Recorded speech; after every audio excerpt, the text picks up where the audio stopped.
Well, we might as well start just a few minutes past 10 now.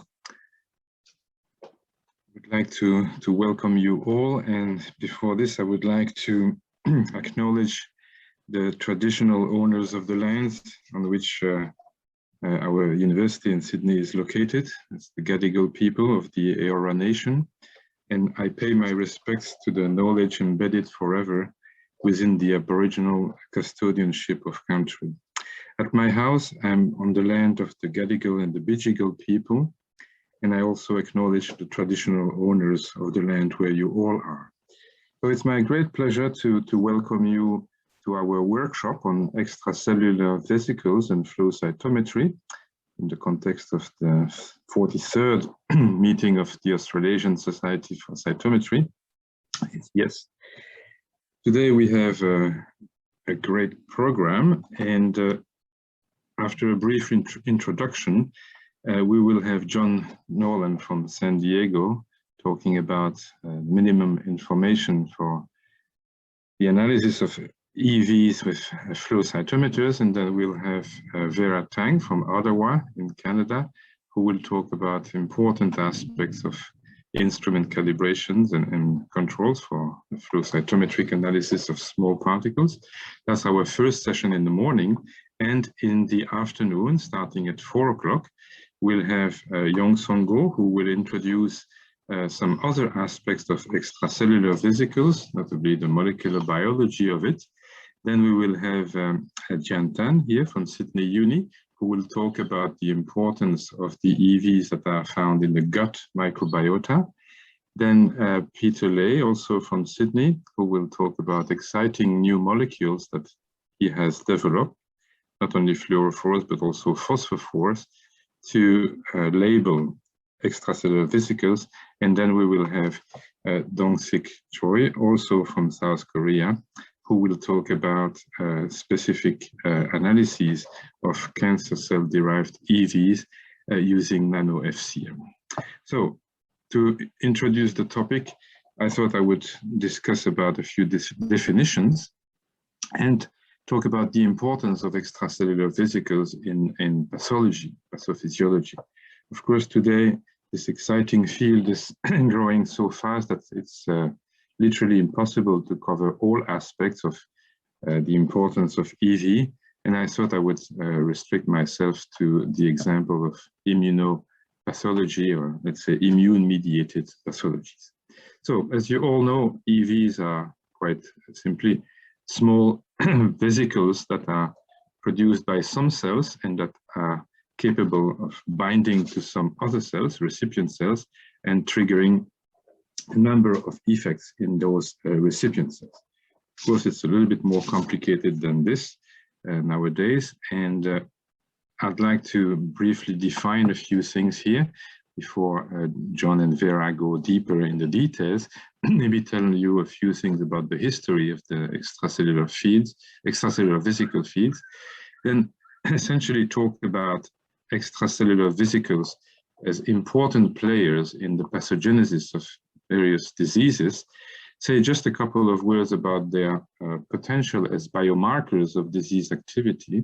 Because of this involvement in pathogenesis, we now have a few very precise diseases in which EVs can be important biomarkers of disease severity.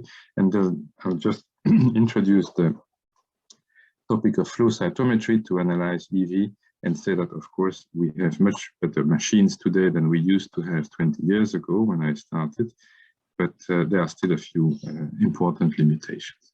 So, extracellular vesicles are made of several families, and we have microvesicles, also called microparticles in the past, which are produced by the budding of the plasma membrane. We have exosomes, which are not produced in the membrane, but rather in intracellular organelles, the multivesicular bodies, and they are produced outside via exocytosis. That's why they're called exosomes. And we have apoptotic bodies, which are produced, as the name indicates, quite clearly during apoptosis development. Of course, this is still rather too simple for what we know today. And in a recent paper by Dolores Divisio and Andries Zijlstra, they describe other members in the small size range here, the exomers, which are very tiny, about 35 nanometers, and then the small and the large exosomes with those kind of size ranges here. And in the large extracellular vesicle region, we have the exotherm, the microsome, and also the large oncosome, of course, exclusively produced by cancer cells. The biogenesis or the mechanisms of production of these vesicles are quite different. And as I said, microvesicles result exclusively from the budding of the plasma membrane, and therefore they will carry obviously membrane markers, while exosomes are coming from those rather complex formation inside the cells. In terms of size, this important review paper here by Mackman clearly shows that both the microparticles, now called microvesicles, and the exosomes are at the very limit of detection by flow cytometers, and that was certainly true in 2010 or 2011. We are in the range of immune complexes in the case of microparticles, and way below that for the exosomes. And of course, something which is not indicated here is that there is an overlap in the size between microvesicles and exosomes, and both John and Vera will talk a lot about this overlap. It's clear that there are larger microvesicles here and the exosomes which are in a zone of between 10 and 200 or 300 nanometers in diameter, which makes them rather difficult to identify. And that's why we need better machines and better approaches now. So that's not a real discovery, a really recent discovery, those vesicles, because it's back into the 60s when Peter Wolf described the platelet dust in a very important paper in the British Journal of Hematology.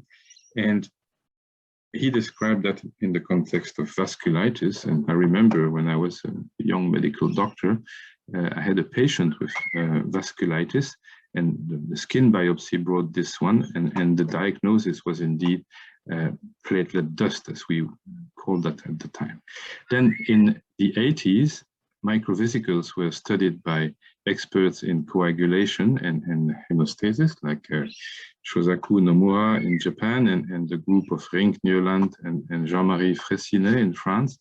And in the end of last century, together with Valérie Combe, we were able to show that there was a link between cytokine overproduction and microvesicle release. And notably, we showed that TNF was important in that. We show that indeed, if you stimulate endothelial cells with TNF, rather high doses, but doses that concentrations you find in patients with septic shock, you can dramatically increase the production of these endothelial microparticles, and that is readily blocked by a neutralizing antibody to TNF. So very clearly, exosomes were described in parallel, and there were major observations, notably by Laurence Zidvogel here, in the field of EVs produced by dendritic cells and their potential as a vaccine against cancer.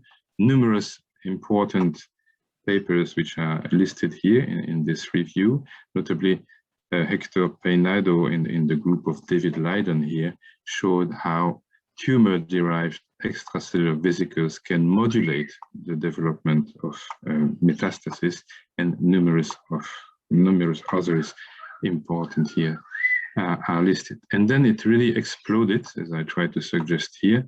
There were fundamental papers clearly showing that EVs are immunomodulator. They can modulate the progression of tumor growth.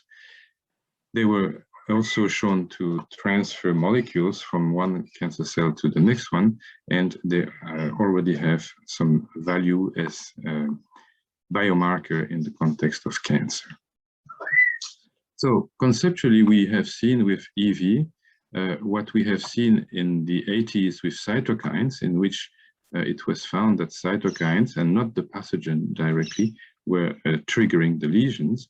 And since 2000 or so, we know that pathogens are not directly triggering the lesions, but rather via the production of extracellular vesicles, these lesions can be triggered.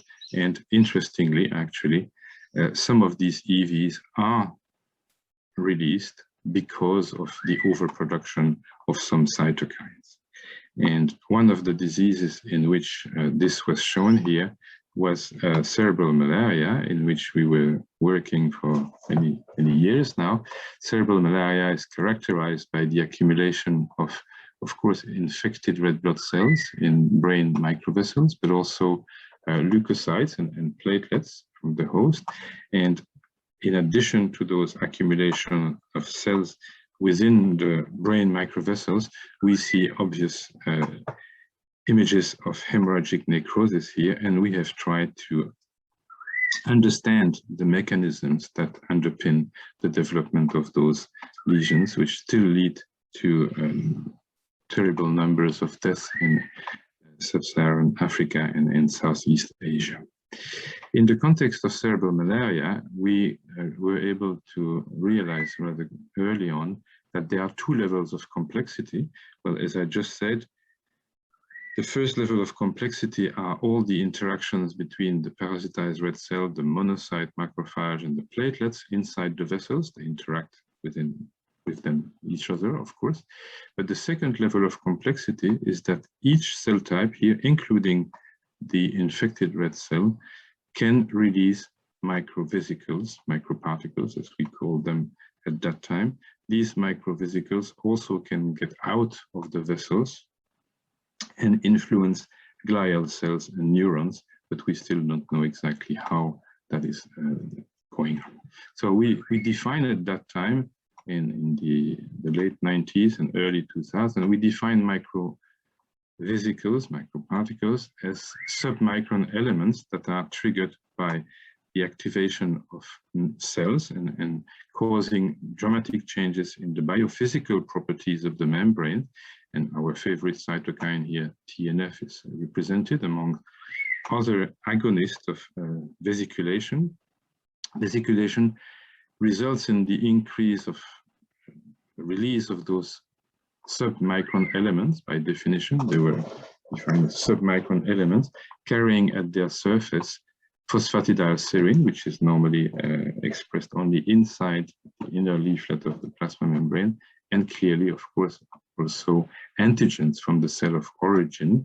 And those factors conferred on those microvesicles very strong pro-adhesive and pro-coagulant properties. And after showing in vitro that TNF triggers microparticle release from endothelial cells, we were able to find in patients, in Malawian children with cerebral malaria, that there was also a massive release of these endothelial microvesicles. At the time of admission in the pediatric ward, patients with cerebral malaria had dramatically elevated levels of microparticles in the plasma.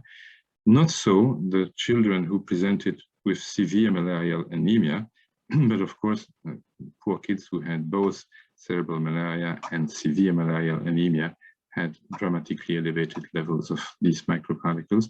And these levels, fortunately, went back to normal when patients were studied during the last phase of the disease in the convalescent phase. So this clearly indicated that there was a link between disease severity in this context and the release of microparticles. We also found that platelets are very important as a source of microvesicles. In the 80s and 90s, we had shown that platelets could alter endothelial cells if they are stimulated by cytokines. But then later on, we found that this is essentially mediated by the release of platelet microparticles, which can perform a number of jobs here and notably potentiate the effects of cytokines like TNF and increase the damage of endothelial cells. In turn, endothelial cells produce their own microparticles, and this has an important role in not only the triggering of coagulation, but also more complex phenomena like transfer of antigens. That has been reviewed here in this nice paper by Dorothee Fay in 2009. Later on, we were able to show that in addition to being high at the time of the acute phase of cerebral malaria, when we blocked the production of microvesicles, we could prevent cerebral malaria and the associated mortality, the mouse model, of course. This was shown by either genetic deficiencies or by pharmacological intervention. We were able to show that microparticles readily transfer antigens between cells, therefore they can activate T cells and macrophages. They can alter endothelial cell functions. They can also trigger a number of signaling changes in the recipient cells, but because we are experimental pathologists, we were wondering whether they had a direct pathogenic effect. And for that, we used the mouse model again, and here it's the work of Fatima in the lab, who labeled microvesicles, microparticles, from mice developing cerebral malaria and transferred these microvesicles in either normal or infected recipient, and she studied a number of things. What she was able to find is that microparticles readily accumulated exactly where the lesions develop in cerebral malaria, that is in the post-capillary venules, not in the capillaries, and that was really associated with pathology. And further than that, we were able to produce artificially endothelial microparticles in vitro using immortalized mouse brain endothelial cells and TNF, and injected those in healthy animals without any malaria parasites, and that triggered the development of sequestration in the vessels, in the brain vessels, sequestration of cells that were also associated with hemorrhages. So clearly, by injecting endothelial microparticles, we can trigger pathology. And we have reviewed in some cases the role of those microvesicles in pathology, in inflammatory conditions. In particular, endothelial cells from either platelets or the parasitized red cells can alter endothelial cells. In the context of septic shock, these endothelial cells are profoundly affected, and in the context of immune reactions or between cancer cells, these microvesicles can transfer important molecules. So to conclude, there are high levels of these extracellular vesicles in the severe phases of the disease. When we block EV production, we can block pathology, and when we inject EV, we can cause pathology. So because of that, clearly, the biomarker potential of these vesicles has been analyzed in a number of diseases, and very much like what we saw in the 80s and 90s for cytokines, where cytokine profiles were associated with some disease phenotypes. Since 2000, some EVs are now known to be associated with potential value of diagnosis and prognosis, and also potentially with therapy of these diseases. And every cell type producing microvesicle has been associated with a number of conditions. We won't be able to review all of those, of course, but these go beyond inflammatory diseases.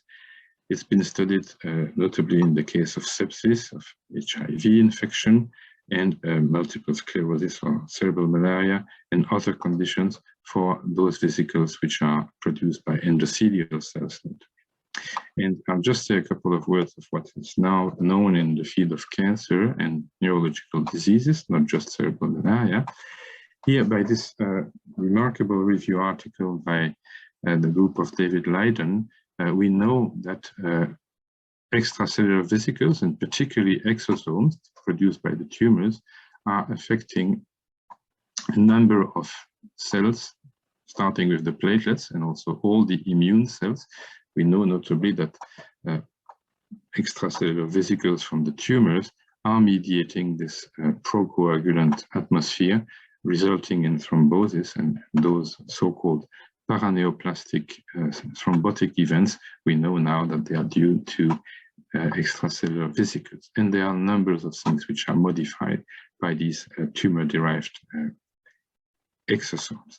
In the case of neurological diseases, in addition to cerebral malaria and multiple sclerosis, there are a number of conditions, including traumatic brain injury here and stroke, epilepsies, and neurodegenerative diseases, shown by the group of Andy Hill here in Melbourne. Remarkable correlation between disease severity and the level and quality of these extracellular vesicles. Of course, it's not just their numbers, but what they carry on their surface that matters, and what they carry inside, notably their nucleic acid contents and proteins. And we'll talk about that later in the afternoon session. And in the context of cerebral malaria, it was possible to show, the work of Natalia Tiberti, that by analyzing the proteomics here, we can identify some molecules like carboanhydrase and a member of the S100 family, A8, which are clearly associated with the neurological syndrome in mice, at least, and that has a biomarker potential, of course. In multiple sclerosis, we were able to find that in addition to the endothelial-derived microvesicles, there are also changes in the B-cell-derived microvesicles or microparticles, and in this case, in non-treated MS patients, the B-cell-derived microvesicles were at lower levels than in controls or treated patients. So that suggested, together with Felix Marsh-Wakefield and Scott Byrne, suggested that here we could study the role for regulatory B cells. So to conclude their role on front of biomarkers, we can say that there is a clear association in terms of numbers of EVs in diseases, but of course it's not just the numbers that matter. Their size distribution matters, and also their phenotype matters, not only what they carry on their surface, but also what they carry inside the vesicles. And to conclude, we'll just say that we were, since 20 years, very limited by the machines that we had at our disposal to analyze submicron elements. By definition, microvesicles are less than 1 micron. We've been working a lot with the Beckman Coulter machine here, which nearly is blind below 300 nanometers. And more recently, we have the Gallios machine, but it's also very poor in terms of performance here, even the more recent Cytoflex machine from Beckman Coulter, but John will tell us much more about that. And fortunately, we have this remarkable machine that we will hear a lot about today, the ImageStream X Mark II at least, which analyze the vesicles with the side scatter, very much like the Gallios and not so much like the BD machine, and very clearly a robust detection of beads at the 200 nanometer level, and the possibility to really see those elements, not only individual cells, but also individual extracellular vesicles. So extracellular vesicles are very important in pathology, in immune pathology in particular. And in those review papers, we reviewed the role of the vesicles that are produced by each of the circulating cells in the blood. These cells definitely modify the endothelial cells. Endothelial cells are also affected by EVs produced by cells outside the vessels, like pericytes, mesangial cells in the kidney, and smooth muscle cells elsewhere in the body. Endothelial cells in turn produce their own extracellular vesicles, and these extracellular vesicles have a number of activities, so that gives them a crucial role in the field of cancer and also in the field of neurological diseases. And I'll end up by saying that as a pathologist, of course, we like to see how they look like, these vesicles, and we know that they have different shapes. And the very simple diagram that I used to introduce this talk here is now made much more complex, because we have those various families, and even more so, we have various shapes of vesicles, which clearly indicate that they will have different functions. Their role in pathogenesis is absolutely clear, but we still need to define better what they can do in terms of biomarkers, and also they can serve as drug delivery systems, something I didn't have time to discuss today, but that's how exciting the field of extracellular vesicles is. So there are a few questions we can discuss later, and I'd like to thank the members of the lab here, essentially Pierre and Anne-Julia at the moment for the studies with flow cytometry, Felix, who is now in another lab, but with whom we continue to have fantastic collaboration, and the whole team of Sydney Cytometry here. I thank all of them for their help and their enabling of the experiments we try to develop, and colleagues abroad for the studies we performed in the field of cerebral malaria. And thank you all for your attention. So happy to take a few questions if you have now.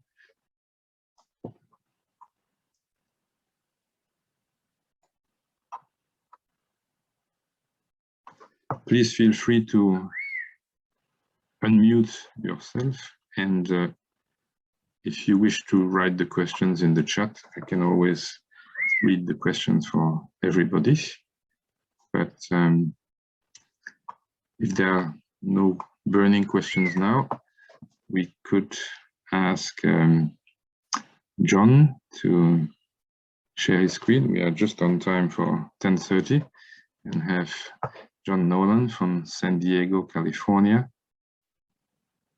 talking to us about minimal information. Thank you, John.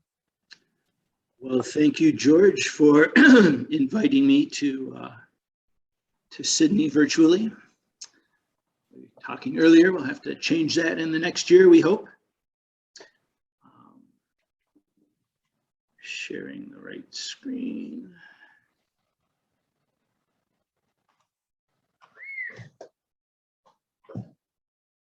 Can you see my screen? Yeah. Perfect. Does it look okay?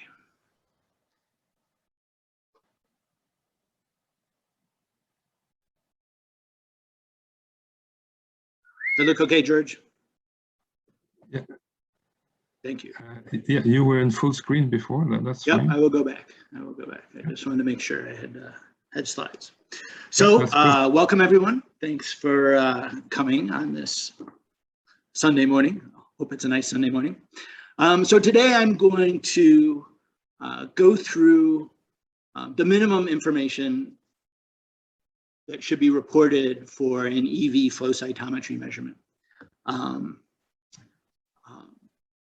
So I'll mostly focus on a set of guidelines that a group of researchers worldwide have developed over the past few years to help with the standardize the reporting of both EV analysis methods using flow cytometry and the reporting of results. And in looking at those guidelines, you can break them down into a few categories. Some of the guidelines have to do with the instruments, some of them have to do with the reagents that we use, and others have to do with the assays. The assays being the instruments and reagents together with some protocols. And then I'll illustrate how one might report these essential elements using assays we use in my lab that we refer to as single vesicle flow cytometry. So I'll tell you how we qualify and calibrate our instruments. I'll tell you how we calibrate and validate our counting and sizing of EVs. And then I'll go into some of the issues around EV cargo analysis, especially using immunofluorescence to measure some of the interesting surface molecules. So first, let me acknowledge the people who work with me in my lab. We develop technologies, instruments, and assays, reagents primarily, and we do our biology with a wide number of collaborators, both in the academic sphere and the industrial sphere, including with this inter-society working group whose work I'm going to introduce in a minute.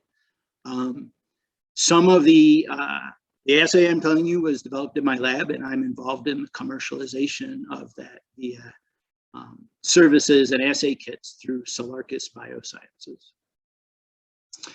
So it was, we've been working in this area for about 10 years, and initially we would go to the flow cytometry meetings, and we had a small group of researchers that would exchange notes at the flow meetings, and then ICEV, the International Society for Extracellular Vesicles, was formed, and we would see some of the same people at both of meetings and got to talking, and we wanted to see if we could get together and figure out what's the best way to measure vesicles, which seems like a simple enough question. And we had some meetings and some phone calls, and what we quickly realized is that while we were all using flow cytometry to measure vesicles, we were all using different flow cytometers. And perhaps more importantly, we were all using those flow cytometers in different ways. We were configuring them differently, we were using them differently, we were preparing our samples and staining them differently. And indeed, we were even reporting the results differently. So when it came time to compare results, we were completely lost. We couldn't do it. And so we took a couple of steps back and started discussing, well, what do we need to do? What do we need to report about our instruments? How we set it up, how we calibrate them. What do we need to report about the reagents and methods that we use to prepare our samples? And how should we report our data to other groups so that they can assess those results and compare them with their own?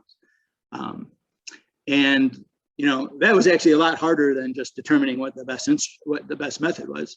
And it took us a couple of years of hashing through that large group I showed earlier. And the product of this was published last year in the Journal of Extracellular Vesicles. And it basically went through from acquiring a sample through reporting the results, what you should report about what you did. So a good amount of attention was paid to the instruments, how you configured it, how you sent it up, how you calibrate it, but also to the other elements of the assay, which include what you did to your samples, how you stain them, how you wash them if you did. What are all the controls that you need to include in an experiment to prove that you measured vesicles? Because of course they're very hard to measure. And then once you've made these measurements on your instrument, how do you interpret the data and report it to others? And so I'm going to go through each of those step by step. But first, I just want to touch on a few things that are probably obvious to most of this group.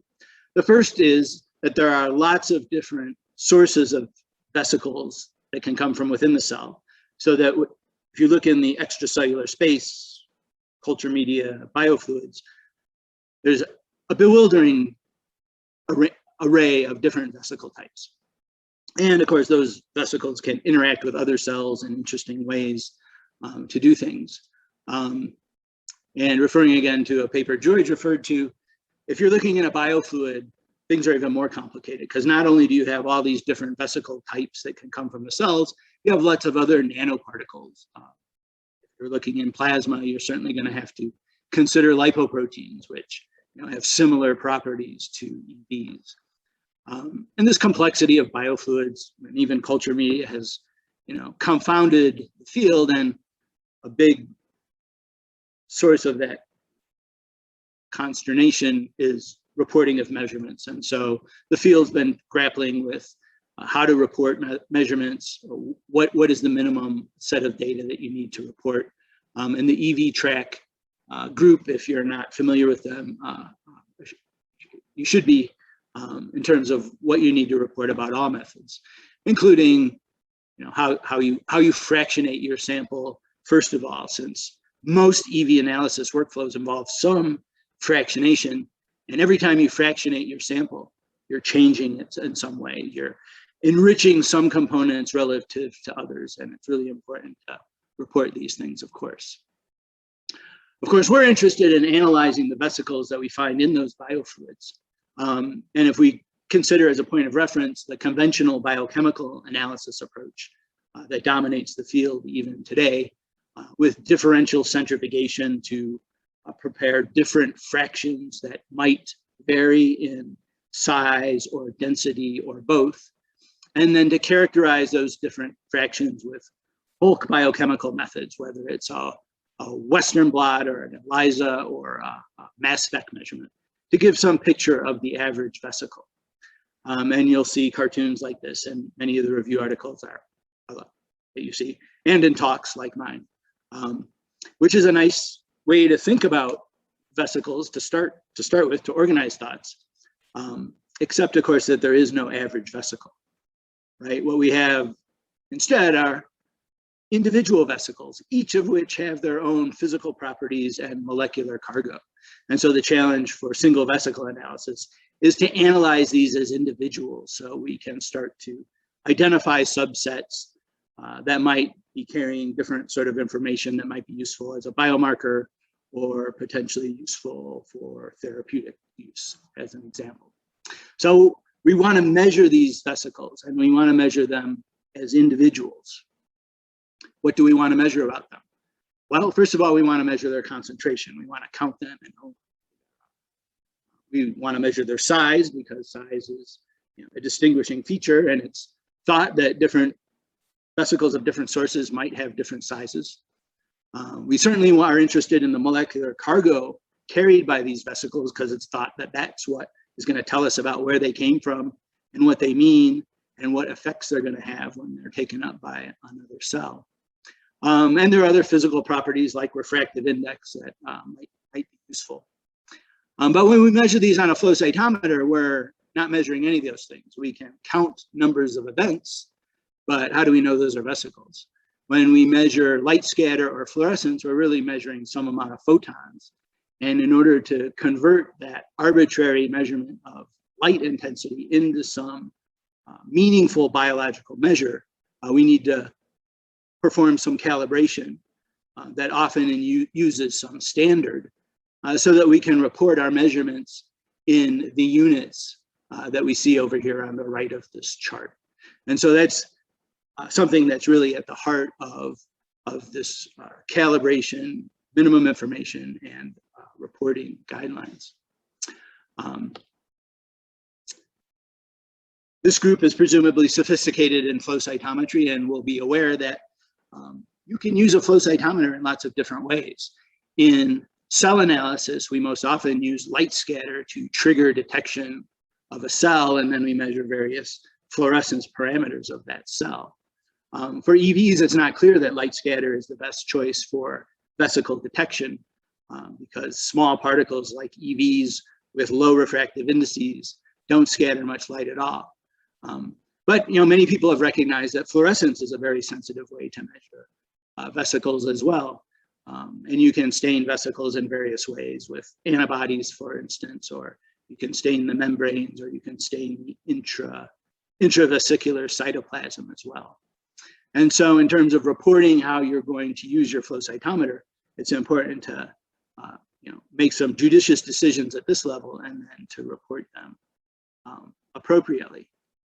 And so it's all backdrop to here of how do we use this sort of framework to report on our methods and results. And so I'm going to illustrate some of this using the assays we use in our lab so that hopefully you can extrapolate that to the assays that you might use in your labs.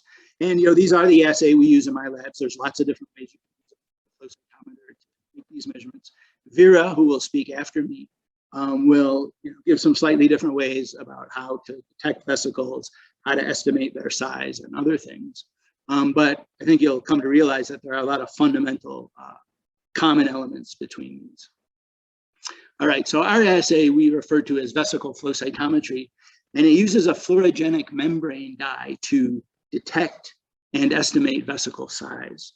So we take a biofluid, culture media, plasma, generally unfractionated, although it doesn't hurt to fractionate it. And we stain it with our membrane dye and one or more fluorescent antibodies. The membrane dye stains the vesicles, and so that when we analyze them in the flow cytometer and use the fluorescence from that membrane dye, we have selectivity for vesicle detection. If the particle doesn't stain with the membrane dye, we don't detect it. And then we measure immunofluorescence or other fluorescent signals from those membrane particles. So we collect the distribution of intensities of the membrane dye, as well as the distribution of intensities of any immunofluorescence that we use. And then after we've collected that data, we calibrate it so we can report our membrane fluorescence in terms of an equivalent diameter, and we can report our immunofluorescence in terms of numbers of antibodies per vesicle. And so these are some of the features of the assay. Right now, we're using 3 of the more sensitive instruments on the market, the Cytoflex and 2 camera-based systems from Luminex, the CellStream and ImageStream, which are both very sensitive. And in a sensitive instrument, we can measure individual vesicles down to about 50 nanometers using current generation of instruments, and cargo down in the neighborhood of 10 molecules or perhaps less. So this is the way we think about the way instruments and assays work together. So you need to have a sensitive instrument to start with, but you also need an assay that's appropriate to detect vesicles and their cargo on that instrument. And so the assay ends up being a really important part of the equation.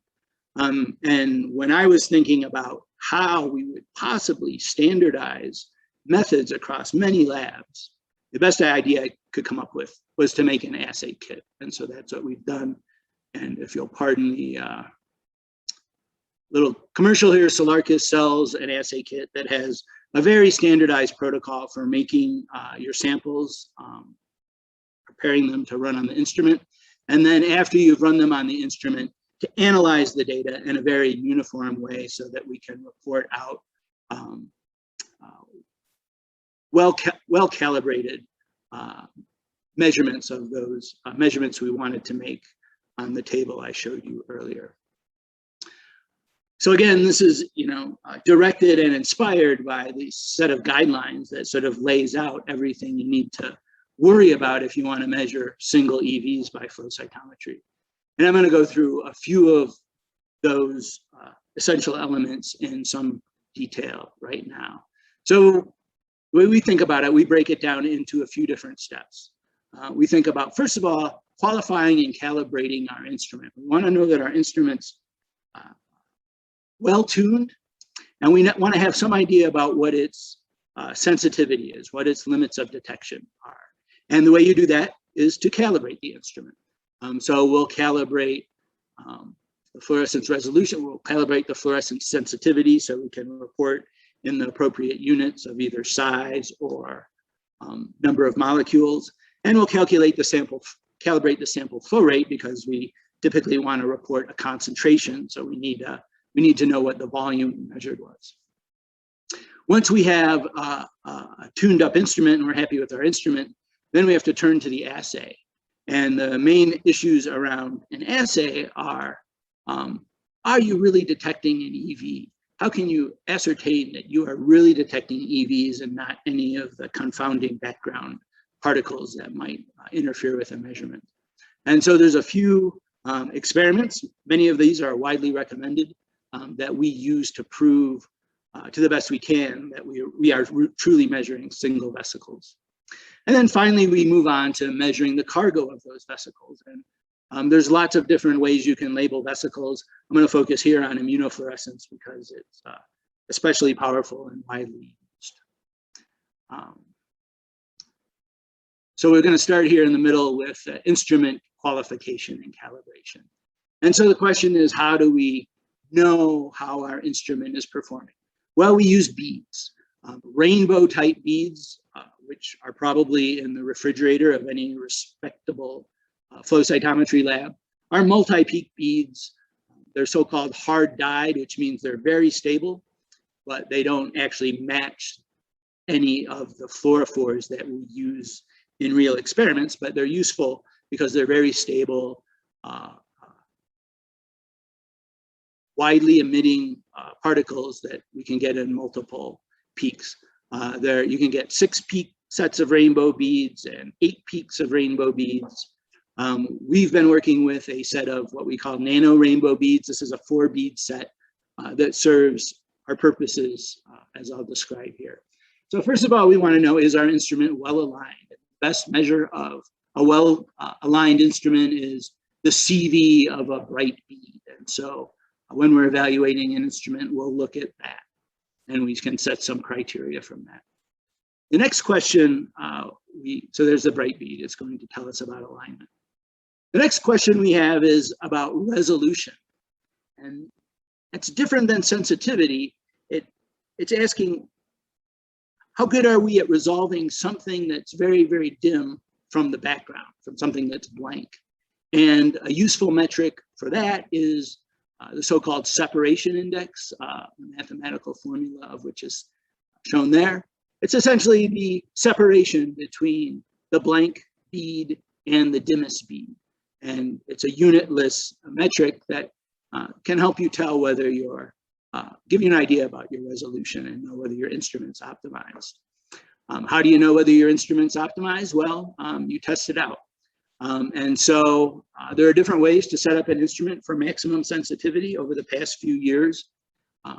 This approach, which I'm going to describe to you, has gained favor for its generality and robustness. And that is just to take a multi-peak bead set like I showed and run it in incrementing gains and plot the separation index as a function of gain to identify the minimal gain that will give you optimal resolution. So as we increase the gain, we increase the signal from the bright bead and the dim bead. But as we increase the gain, we also increase the signal from the background. And so the separation index tells us how good we are at separating signal from background. And what we typically find is that that separation index increases up to a point, but then doesn't continue to increase. And this point is the point at which you have optimal separation, but also the most dynamic range. If we were to turn the gain up further, we wouldn't get any benefit in resolution, but we would lose dynamic range in terms of being able to measure brighter measurements. And so this is if you haven't done this already, if you're wondering, how is my instrument set up well, this is something to consider. Here I'm showing it for the PE channel, but actually you could do this for all your channels. And in this way, set up confidently an optimal gain for your instrument. So once you know that your instrument's set up appropriately, the next step is to calibrate it. And so what does calibration mean? Calibration means converting the arbitrary intensity scale of the instrument into a scale that has absolute units. And so one can assign to these type of rainbow beads equivalent molecule values of fluorescence calibrated against any of your fluorophores, FTSE, PE, what have you.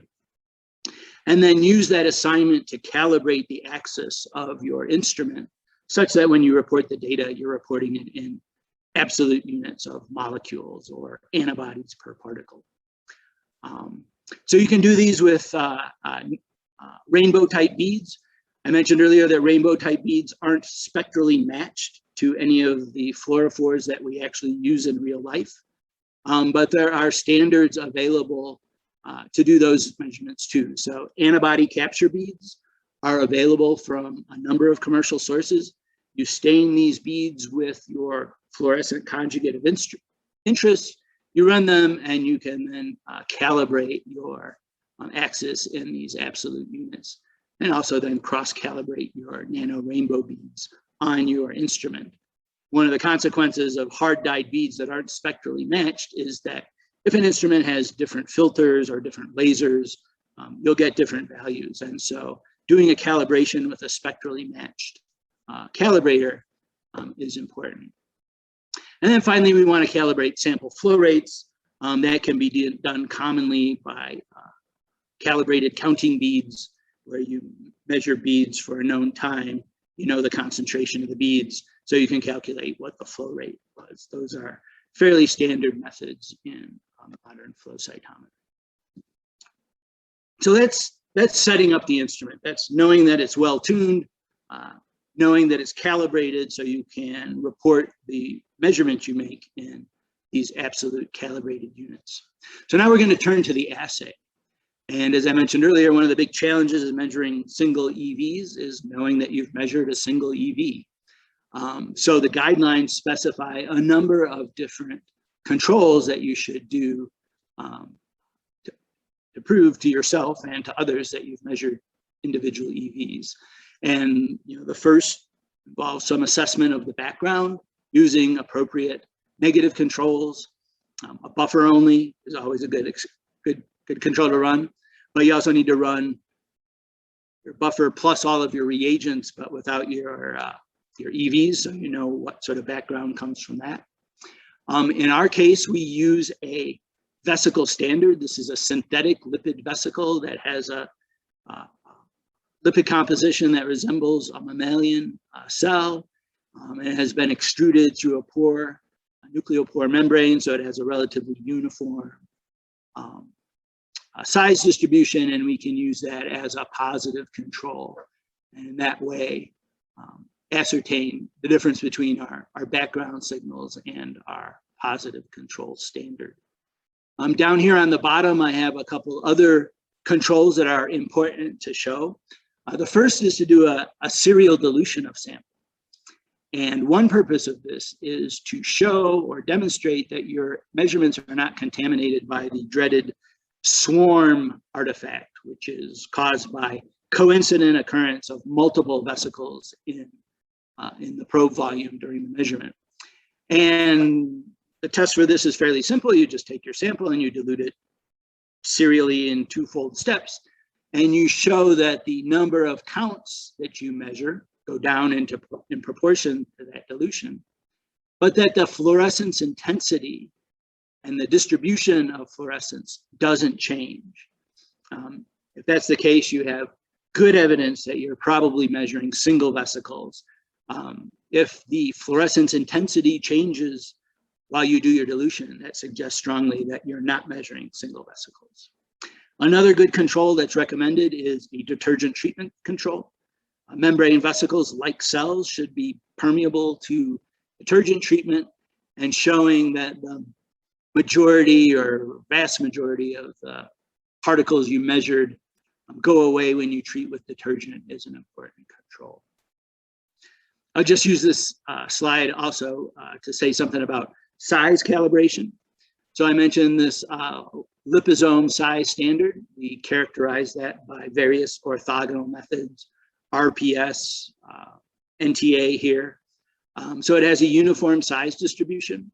When we stain that liposome standard with our membrane dye, it produces a characteristic distribution of membrane fluorescence.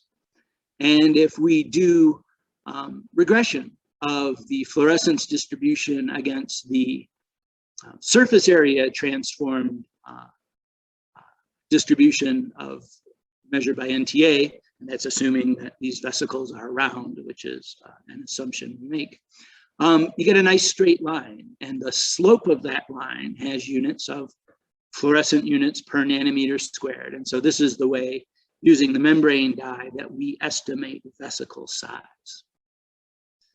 All right, a few words about light scatter. Vera will talk about this more lately.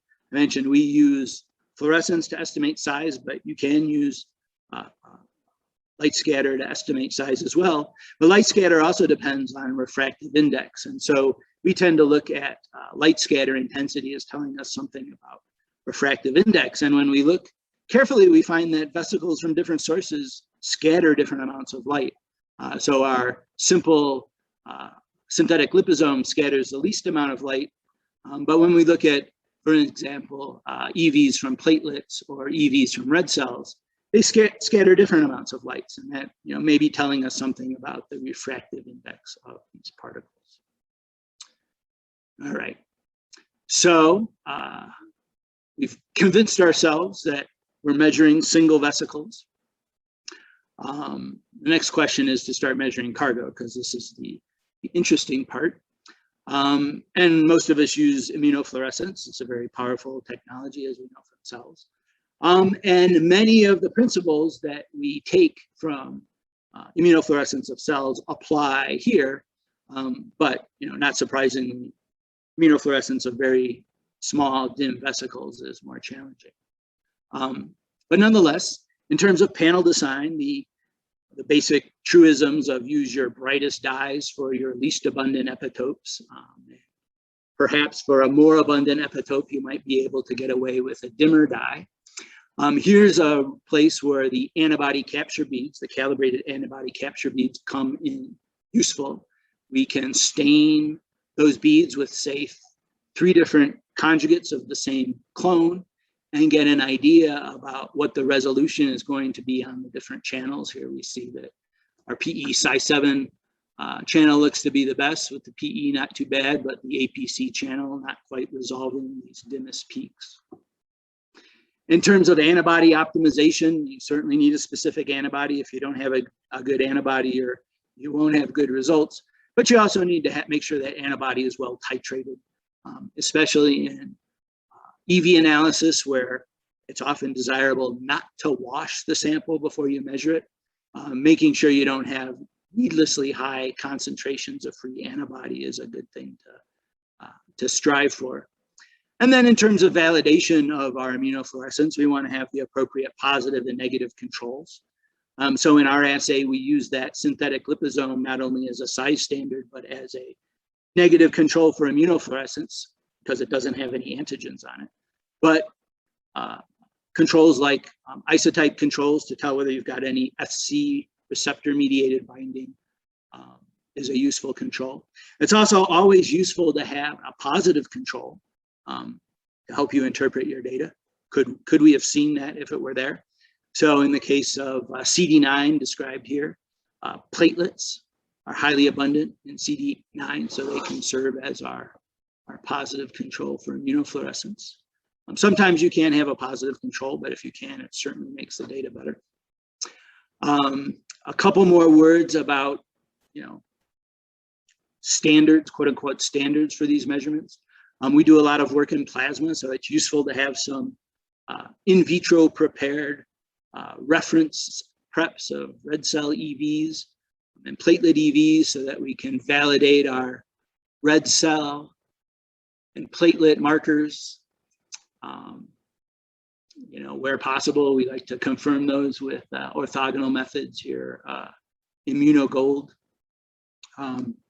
So, standards of this sort are very useful. Next, I'm going to say a few words about reporting your fluorescence measurements. So I talked about the positive and negative controls. This group is probably familiar with looking at this sort of data, but many of the people working in EVs are not. By my estimate, upwards of 80% of the people working in the EV field have very little experience with flow cytometry. And so it's useful to point out some things that might be obvious to us, but when you look at immunofluorescence, you might see a few different patterns. In this case, CD9 staining a platelet EV is the best case scenario, right? They're nearly all positive and baseline resolved from an unstained population. So it's very easy to draw a gate and report on the number or percent positive as well as how bright they were. But in other cases, they may not all be positive. And in this case, CD81 on a 293T EVs, it's a common cell system for EV research. CD81 is the predominant tetraspanin. You can see that there's clearly two populations here, one of which is positive and another which appears to be negative. And here we can still set a gate on the negative population and, estimate the ones that were positive above that somewhat arbitrary gate and report those numbers. But in other cases, we'll see expression that looks like this, where it appears that all of the vesicles are a little bit positive, but not so positive as that they're clearly distinguished from the background of unstained vesicles. And we can set a gate at the edge of the negative population and report the number that crossed that gate as positive. But of course, that would be a misleading reporting, because in reality, positive or not reflects our ability to, our limit of detection. And in this case, it might be more appropriate to report the mean fluorescence intensity. When we report immunofluorescence for cell analysis, we often report percent positive. Reporting percent positive on EV measurements is a really bad idea, because most often we don't know what the denominator was. Because different instruments have different sensitivities, they'll detect fewer or greater or fewer of the total EVs. And so the percent really can't give a true indication of the composition of a sample. So if you do want to report a percent, you should make sure you report the numbers as well, the number positive against the total number measured. All right. So single color immunofluorescence using a bright dye like PE is a good way to start. But eventually we're going to want to think about measuring multiple markers. And here all of the protocols and formalisms for multicolor immunofluorescence apply. We use the antibody capture beads, not only as calibrators, but as compensation references or spectral and mixing references in the modern era, so that we can do quantitative, careful work. And then again, our positive control vesicles can help validate the results that we see from single color measurements across multicolor measurements. And so just to illustrate that in a little more detail, recently we finished up some work with Chandana Takate and Luis Laurent, who are at UCSD here. They're our neighbors in San Diego. They're interested in EVs that are released from syncytial trophoblasts of the placenta, expressing placental alkaline phosphatase, which is thought to be a marker of these cells, as a marker of placental health. And so to help her answer her questions, we put together a little 4-color panel with an Alexa 647 labeled anti-PLAP, and then a 3-color cocktail of the major tetrastanins. And there are certain controls we want to do. So there's a buffer-only control to let us know how much background there might be in our antibody preparations. Antibody aggregates are present in almost every antibody preparation. If they're too abundant, you might want to do something about cleaning up your antibodies, but it's important. Buffer-only control. As I mentioned, we use a LiPo 100 control as a negative control for immunostaining. And in this case, it shows us that we've got a little bit of background from our labeled Alexa 647, but perhaps we can deal with that. And then we have a reference preparation from a placental explant culture supernatant that serves as our positive control. And these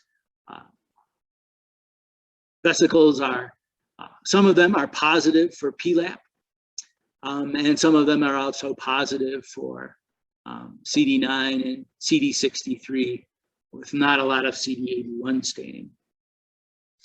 Of course, want to know, how does our multicolor measurement compare to our single color measurements? And so we can do those measurements and get a feel for whether any fluorophore interactions are going on that might bother our data. If there's any steric competition for space on the surface of the vesicle by these antibodies and their large fluorescent labels. It doesn't appear that there's much going on there. And then Chandana took that forward, this multicolor experiment forward, to look at placental explants from 1st and 3rd trimester cultures. And what she observed is that the phenotypes of the vesicles changed over the course of the pregnancy, from relatively few PLAP positive vesicles and relatively more CD63 positive vesicles in the 1st trimester to, by the 3rd trimester, significantly more PLAP positive vesicles, which tended to be larger, and relatively fewer CD63 vesicles. And that when she analyzed the multicolor data, she found little co-expression of CD63 and PLAP, suggesting that these are different subtypes of vesicles expressing different cargo. So to wrap it up, there now exists a set of guidelines for how to report what you do in an EV flow cytometry measurement and the results that you're obtained. And I've just given you sort of our interpretation of the experiments we do and the data we present to try to satisfy these guidelines, as an example of the way you might think to do it. So in summary, quantitative and reproducibility EVFC requires not only a well-tuned instrument, but a well-tuned and standardized assays. And that assay needs to have standards and controls for EV specificity, standards and controls for EV cargo analysis, including the appropriate standards and controls for multicolor measurements. And then when we're going to report our data, we should report calibrated data. If we're reporting on EV size, we should say how we calibrated that size, what type of standards we used. And if we're reporting cargo abundance, to similarly report the appropriate units, because as we proceed here, we think that the next generation of instruments is going to be even more sensitive. And within a couple years, I think we're going to be measuring all the vesicles by flow cytometry, and we're going to be measuring cargo on those vesicles at very near the single molecule level. So with that, I will stop and unshare my screen, and I'd be happy to take questions, or we could move right into Vera, and maybe Vera, who will cover some of the same material as I have. Thanks a lot, John. Fantastic presentation. And we already have 2 questions in the chat, but I'm happy to read them, but otherwise feel free to unmute yourself after that. But there is first Desmond, who is asking, John, can you comment on the FMO workup to build the 4-color multiplex? Was this a cocktail or an iterative staining process?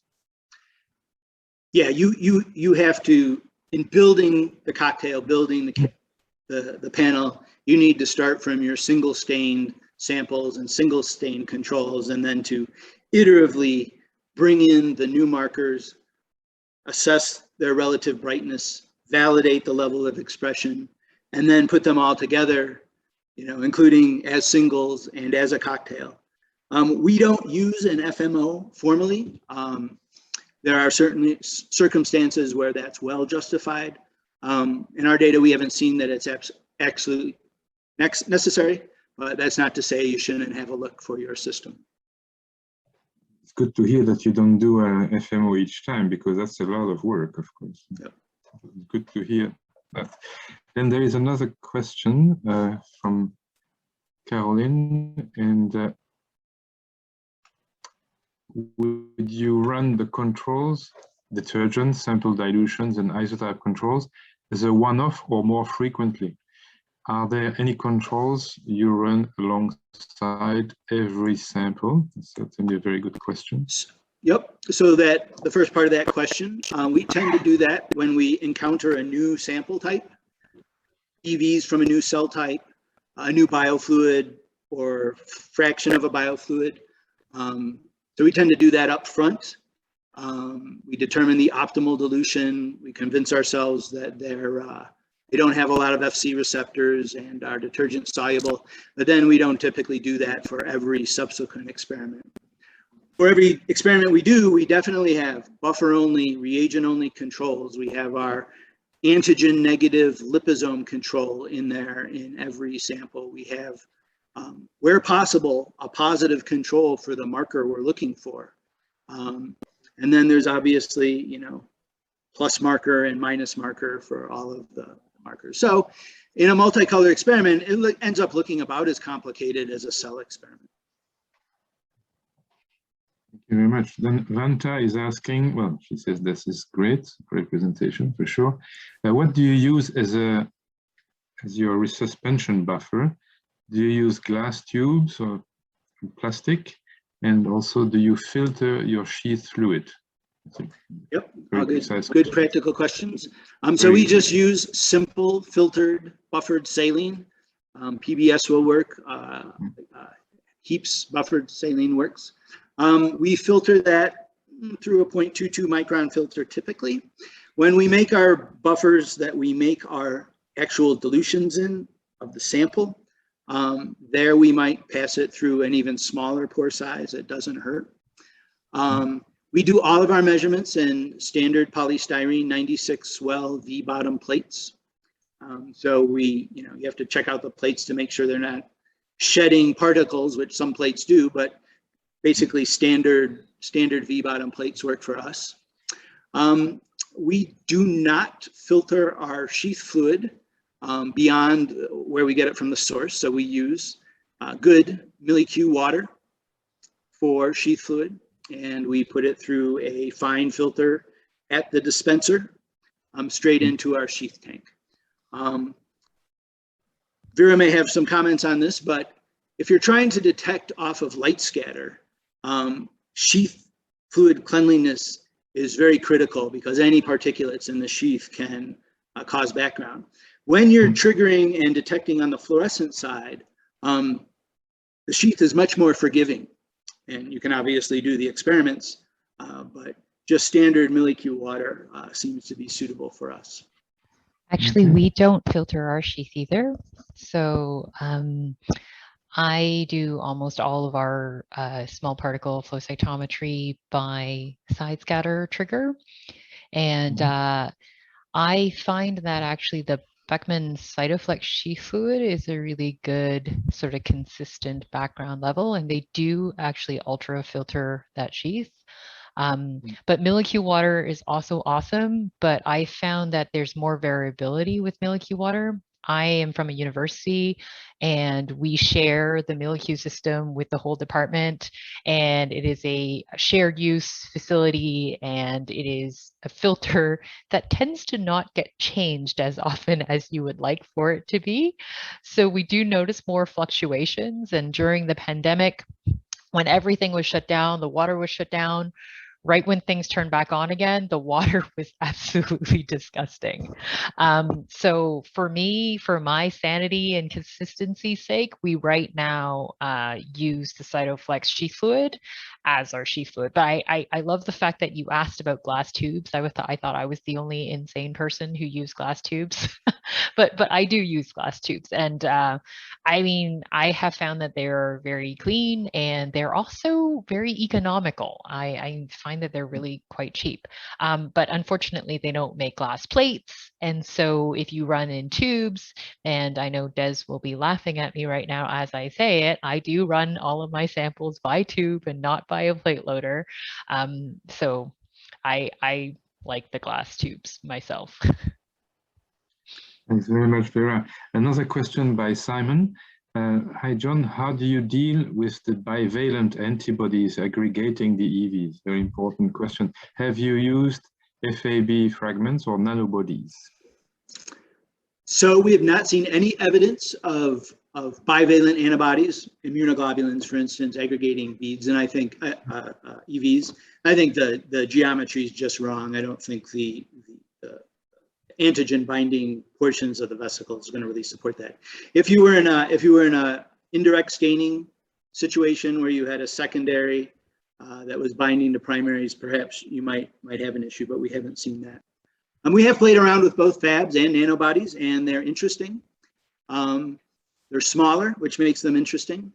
But by the time you hook a phycoerythrin or a large brilliant violet onto them, they're actually quite big again. So they probably have some uses. They're nice because they're monovalent. But it's hard to beat immunoglobulins, IgG, good antibodies from good reputable vendors is a good reagent. It's actually surprisingly difficult to get things to aggregate. I always thought that it would be really easy to do it. And we've actually, I mean, my experiences are more as viruses, and certain viruses are known in literature to aggregate. So those are the ones that we seem to be able to aggregate. But everything else, I mean, I've actually actively tried to aggregate stuff just to show.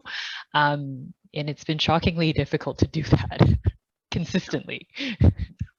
That's good to know. Well, thank you very much. And maybe in the interest of time, we should move on now. So it's my great pleasure to introduce Vera Tang from Ottawa. And if you can share your screen, Vera. I can. Okay. All right. Excellent. Thank you very much for the invitation. I'm sad that I'm in Australia virtually and not physically. maybe in future years, there will be opportunities to go down under. So yeah, I'm from Canada. I am appointed at the University of Ottawa. My day job is as the core facility manager for our flow cytometry and now virometry core facility. Around 2015, we started running some samples that were smaller than usual, and these were viruses. And that's where I kind of started my interest in developing better assays and techniques to detect small particles. We now have EV researchers in our lab using our equipment to detect EVs, as well as, of course, the virologists that were there at the beginning. So these are very interesting particles to phenotype, and I echo George's message from his initial slides that there are definitely limitations to flow cytometry as an application. But we're definitely entering some exciting times now, because even with our limited technology and abilities, we are still able to observe some really interesting things that we never knew before about viruses and extracellular vesicles. So my day job is as a core facility manager. So I actually will be repeating quite a few of the things that John spoke to you guys about, but maybe with a different flavor because of my perspective as a core manager. I am much more, I don't have the say to run the same sort of type of assay from everybody. So and not all of my experiments that I see are labeled and done a certain way. So I see a lot of different things. So what I will be showing you today are examples of data of samples that I run for people that use my core. So these are EV researchers as well as virus researchers who have been interested in phenotyping their small particles. So first of all, I think most of us here, and we've gotten George's intro and we've gotten John's talk, we all realize that it's a bit of a challenge to detect these small particles by flow cytometry. And my slide doesn't want to proceed. There you go. So detecting small particles is very much, detecting small particles by flow cytometry is very much like looking at the tip of the iceberg. The dotted line there, or the water line, being sort of the limit of detection that you're always fighting against. Now, depending on the instrument that you use, the assay that you use, that line could be maybe a little bit lower, a little bit higher. But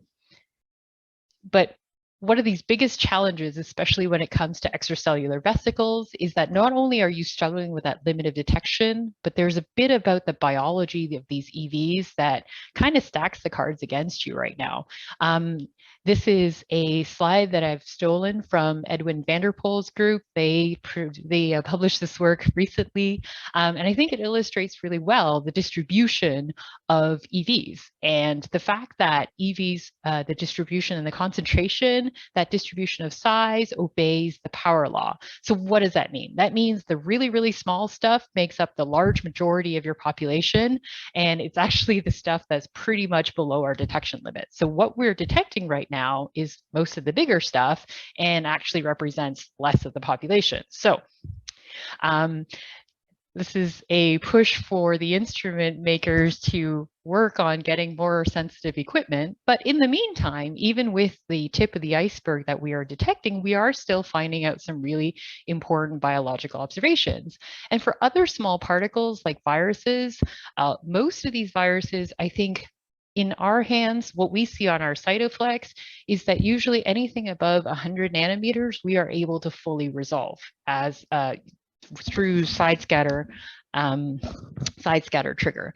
And so we are able to see the full population, and therefore really our struggle is just to be able to detect enough of the antigens on the surfaces of the virus for it to be quantifiable fluorescently. So I think John went through a lot of the MyFlowSight EV framework, and a lot of it basically at the end of the day helps you believe the data that you're seeing.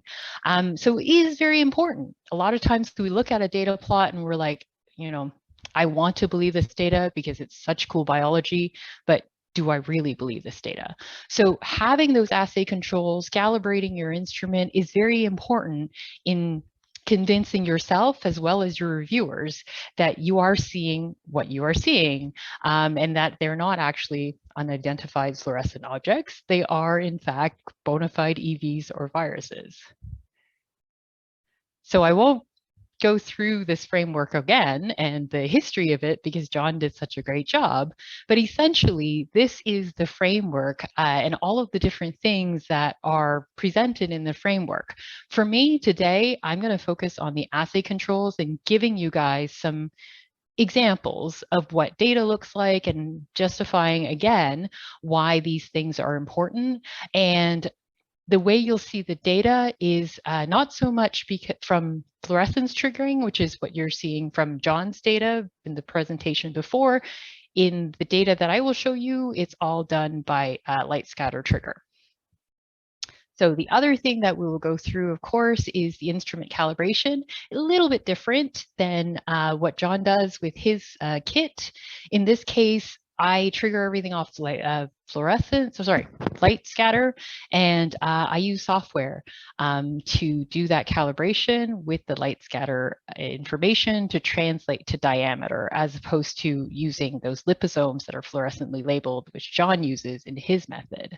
So after that, we'll touch on a little bit about what we can do with that information, because that definitely gives you some more biological observations that you can make from that information, such as antigen density on your EV or virus particle of interest.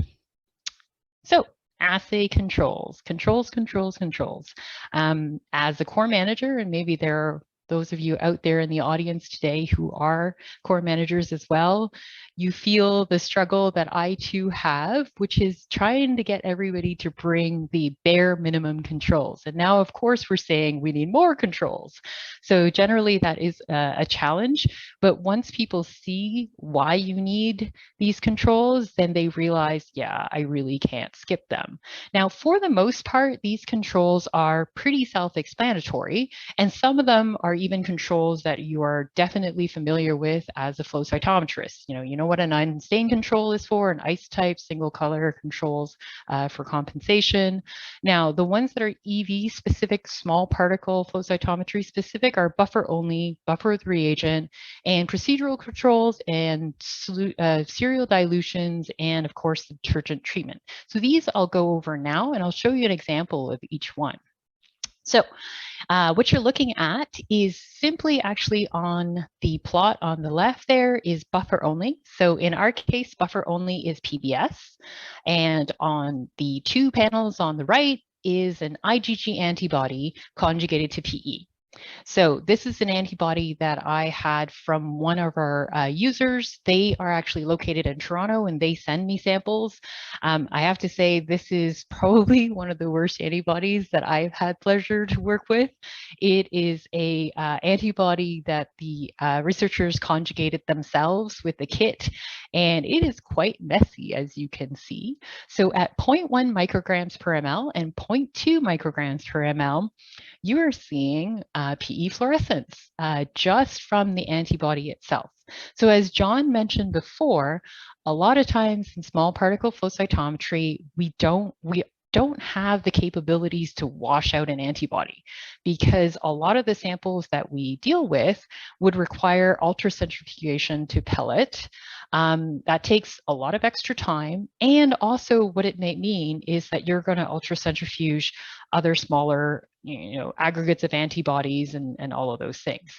So what ends up happening usually is people will label their samples and then dilute, maybe 1 in 1,000 before they run. So hopefully by that time, the excess reagents are diluted away to the extent in which it doesn't contribute too much to the background. So this is why it's actually extra important for you to have a buffer alone, so that you know what that background level of fluorescence is and the background noise in your system is, and also what the antibodies look like. In this case, Once you do a 1 in 200 serial dilution, or sorry, just dilution of these samples, you see that there's a complete shift in the fluorescence distribution. So what does that tell you? That tells you several things. There's way too much antibody in the system. And also what you're seeing here is coincidence. So what does that mean? That means that antibody alone in the settings that we use for small particle flow cytometry, antibody alone in concentrations that we're using to stain. And for those of you out there who do flow cytometry staining, 0.1 micrograms per ml is actually not super high concentration. But at that concentration, you're already seeing coincidence. You're detecting your antibody aggregates in your sample, in your antibody stocks, and it is enough events that you're seeing coincidence. So just to reiterate what John was saying about coincidence when he mentioned it earlier, this is an example of what coincidence could look like. This was data on a virus that I ran many years ago. Anyone who's heard me talk has heard me talk about mouse leukemia virus or murine leukemia virus. We have one that expresses GFP. So in these 4 plots that you see as you're moving from left to right, you are increasing both concentration of the virus in the sample as well as the flow rate. So basically, I'm pushing as much virus as I possibly can through the system by the end. And you can see what that does to the way the data looks. So on the far left, you have 2 separate populations. You have your GFP positive population and then the population below. As you increase in concentration and sample flow rate, everything becomes positive and fluorescent. So that is what coincidence would look like. And that's exactly what we saw here in just the antibody alone. So this data, or the data you saw just now, illustrates multiple points. The fact that you definitely need a buffer-only control, you definitely need a reagent-only control, and it needs to be relevant to the concentration that your sample is run at, right? For it to be the appropriate control, and the need for serial dilutions. So what you would like to see ideally in a serial dilution that that gives you data that you would then add to a manuscript is you want to see the same exact distribution of fluorescence and scatter throughout your different dilutions. So some people may cheat and just do like 1 in 2 dilutions from very, very high concentrations, and that may not be enough. So yeah, I often, when people run these samples for the first time, and core manager colleagues of mine, I actually encourage them to try to get coincidence on their instrument just to see what it looks like. For me, this was very informative and educational, so that I know, okay, this is how I would see coincidence in my hands on samples that I get through my core. So another assay control that John spoke about is the detergent treatment control. Now, I think this is most relevant for EVs from blood, where you see a lot of other particles that are in there, like lipoproteins, that may potentially bind to antibodies and are not EVs. So very simply, in this experiment, these are samples from the Davis lab at University of Ottawa Heart Institute. So Yusuf and I, when he ran these samples, very simply, he took his stained EVs, he lysed them with Triton, and they disappeared. And that's nice. That's exactly what you want to see, because the detergent will dissolve the lipid membrane of the EV. Anything else in there that does not have a lipid membrane will not dissolve. We've also done the same thing with envelope viruses. The Triton will work just as well on the envelope viruses, and it will also dissolve the any sort of fluorescence associated with antibodies that are labeling the envelope on the envelope virus. In this case, we also have a Triton-only control. Triton can be fairly messy. So when you're doing this control, generally, the way I get the data to look good is I take the stained EVs, I'll do the Triton lysis on the stained EVs, and then I will dilute to run on the instrument.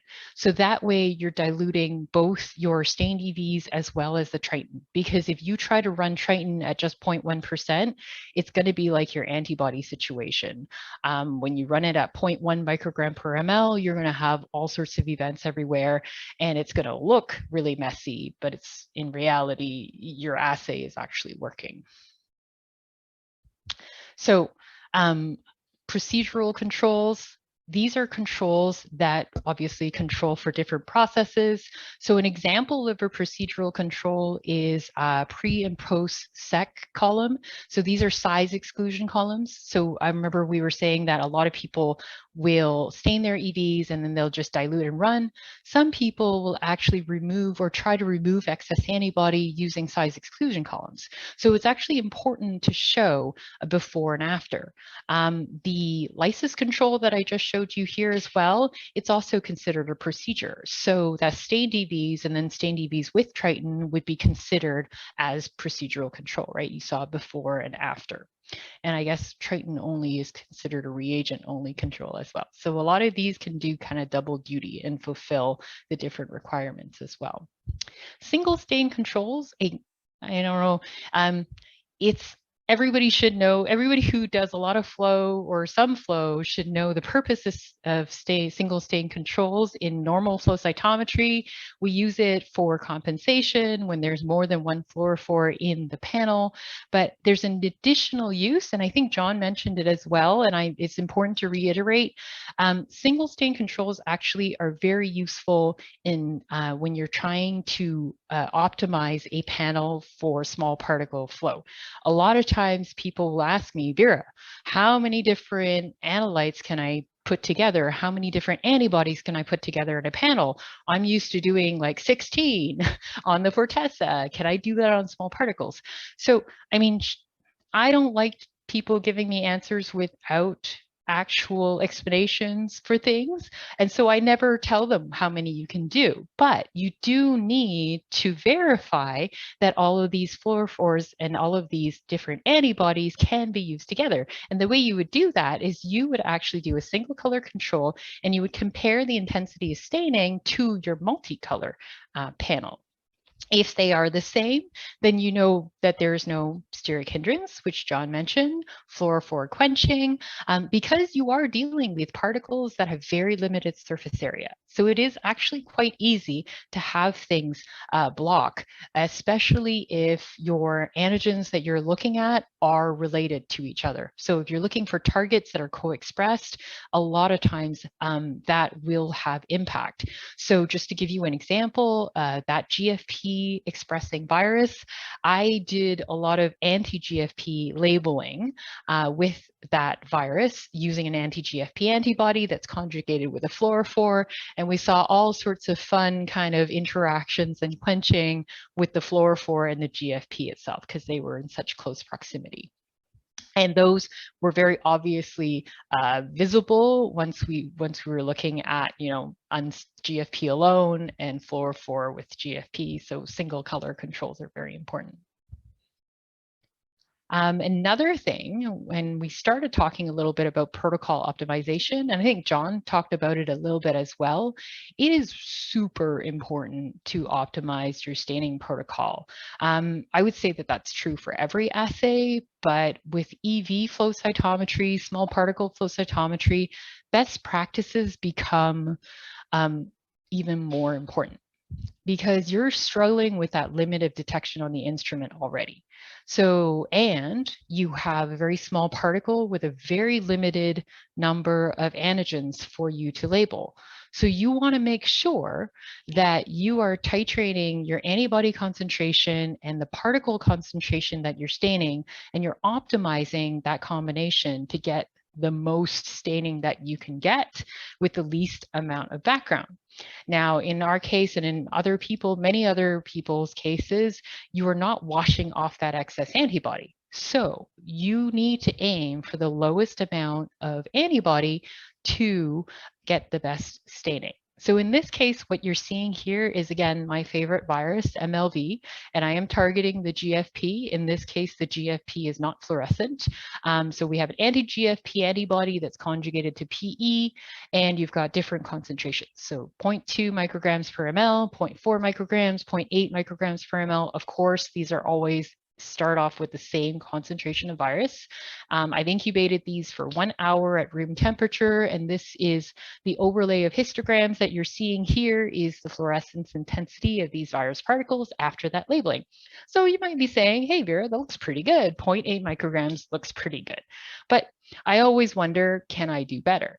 So these were then incubated overnight at 4 degrees. And if you switch back and forth, you are getting better labeling. You're actually getting more consistent labeling. So the CVs have gone down now. So just adding more time, lower temperature, playing around with that, you can actually do quite a lot, because in this case, we are dealing with such low fluorescence intensities. A little bit extra might be just that amount to bring it up and above that limit of detection.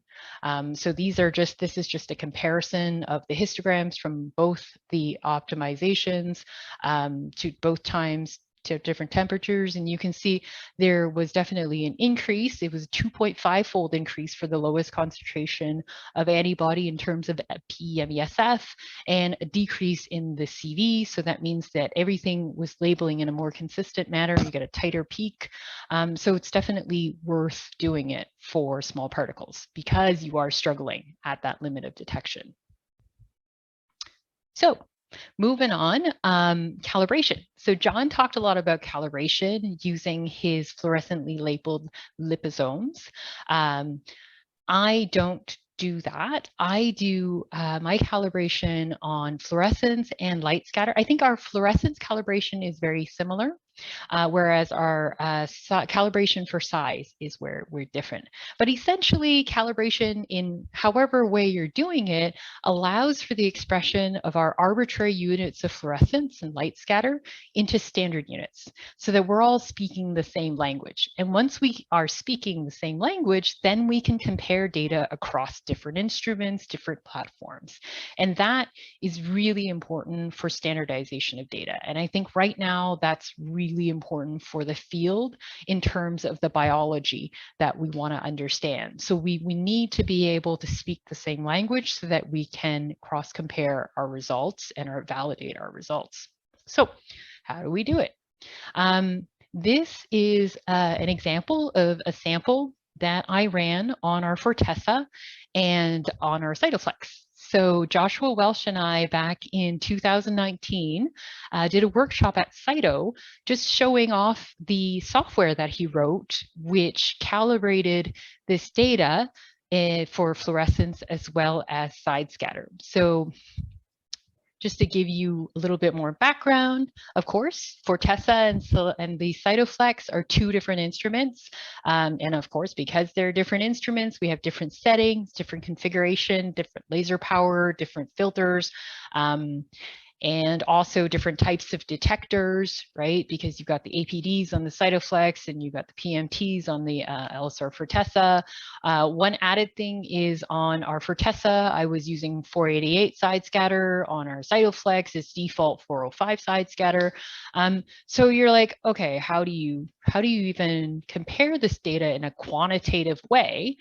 We ran the exact same sample, so there's one start, but actually, what was really nicely demonstrated with this software was that you can calibrate just with some calibration materials. So some reference materials run alongside your experimental sample.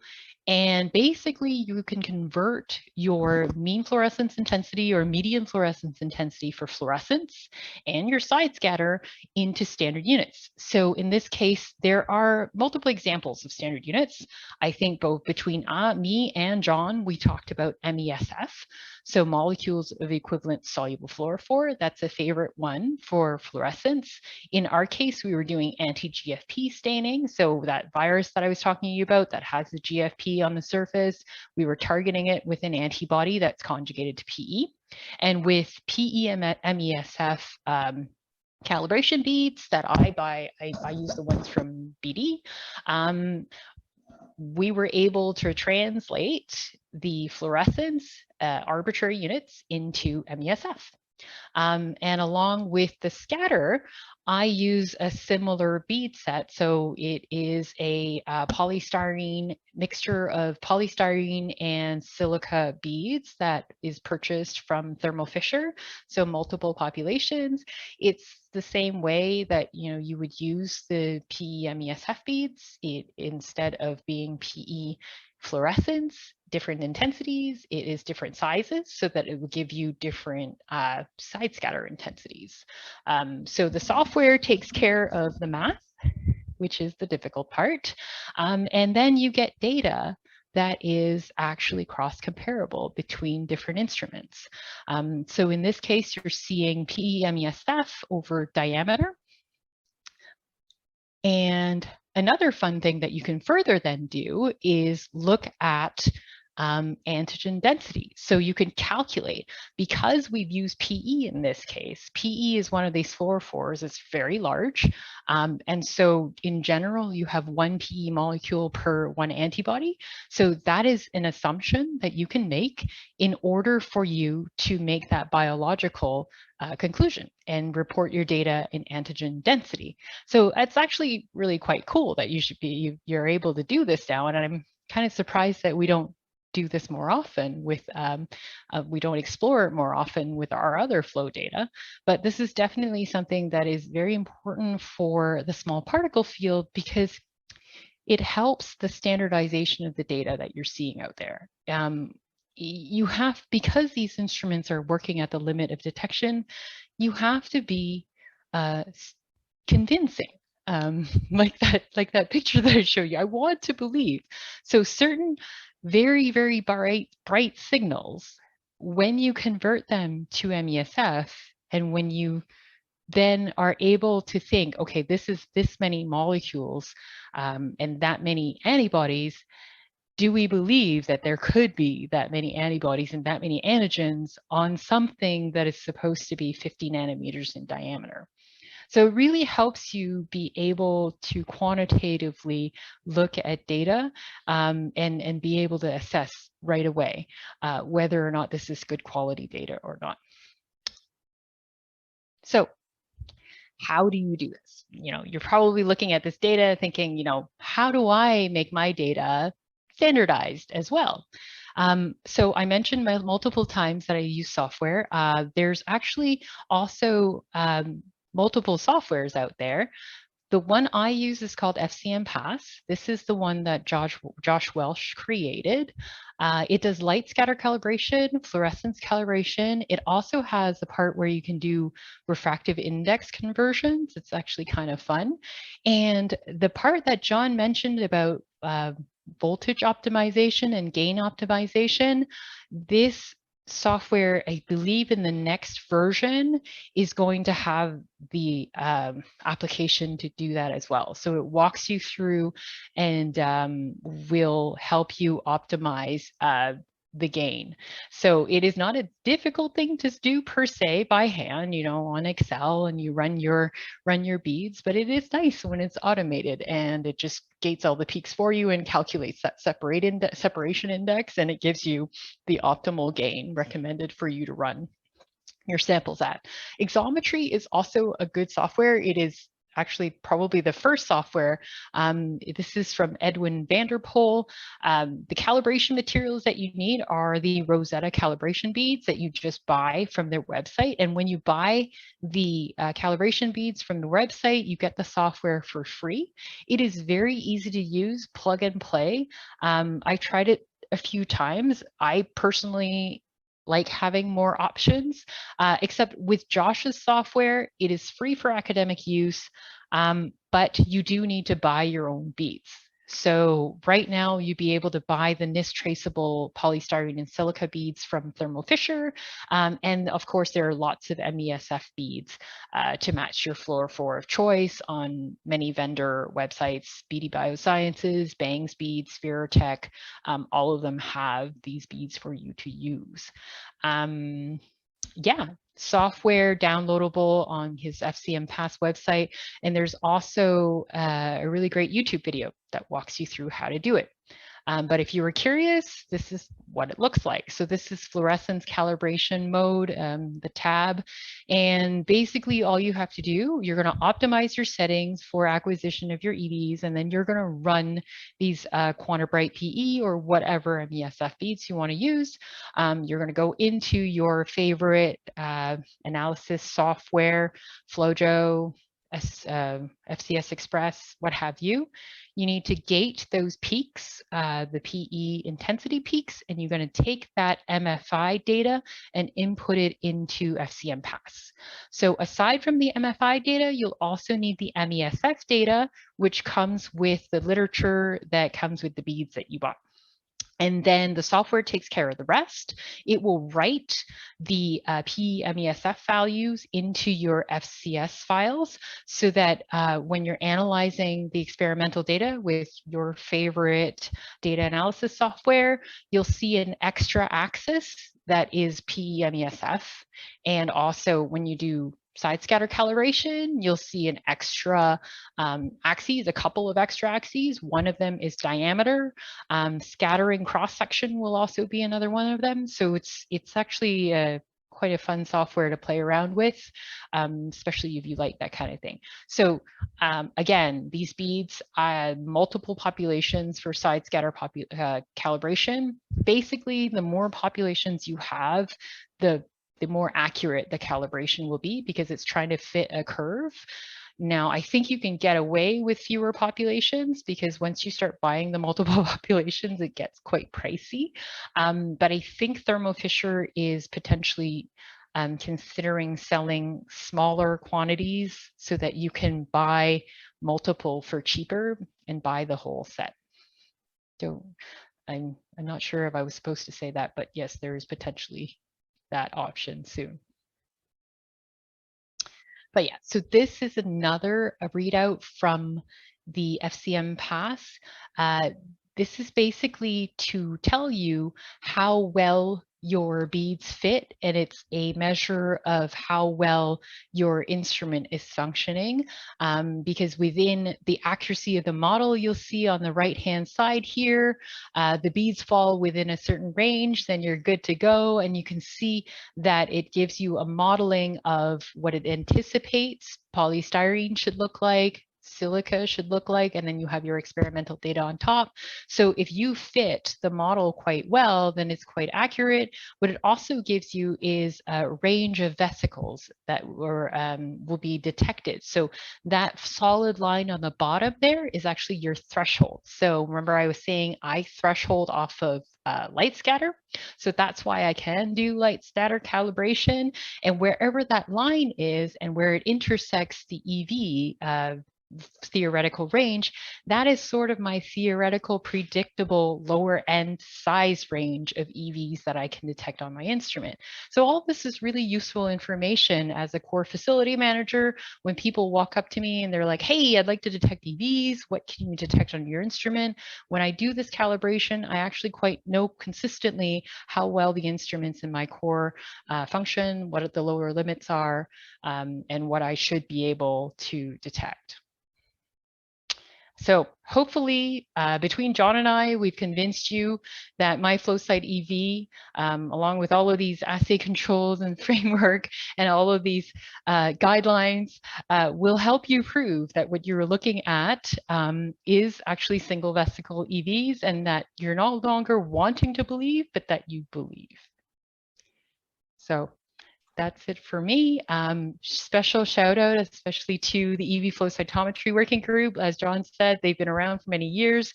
These guys here have been a great bunch to work with. There's many more people in this group. I'm sort of a newcomer, learning a lot from them, and it's been a pleasure to work with them. And also ISAC, I'm part of the SRL Emerging Leaders Program. So been great to meet with the people that are there, and I see some names that I recognize in the audience today. And of course, I have to mention the people at the University of Ottawa, Faculty of Medicine, all the groups that I've had the pleasure to work with, who've given me samples that have actually been very educational and a lot of fun to work with. And that's it. Thank you very much, Vera. Excellent presentation. Very, very useful, very practical. We have a few questions already. Desmond is asking you, can you comment on the reproducibility of sample data when using SEC columns, SEC is for size exclusion chromatography, to clean up excess antibody? That's a very good question. I actually don't use size exclusion columns, so I'm not the right person to comment about this. Maybe John can give you a more of a... So we use them occasionally, not to clean up antibody, but often to process plasma or other biofluids.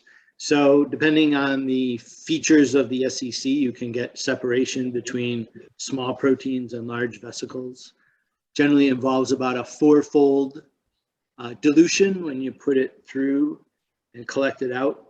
But it can be very useful for doing that separation. It's a little bit imprecise because you're doing it on the bench. You're like adding some material and then you got to catch drops out of the bottom of the. So it's not the most reproducible. We prefer not to do it if we don't have to, but if you have to, it can be useful. Yeah, please unmute yourself, Desmond. Please. Yeah, sorry. I asked because in the first 2 panels in the MyZif guidelines are all about reproducibility. So that's sort of where I was going with that. Have you done that? No, because I recognize the fact that that would be completely yeah, it could be tough to standardize. Yeah. Okay. Thanks, B. Size exclusion chromatography is a world in itself, definitely. Another question from Vanta.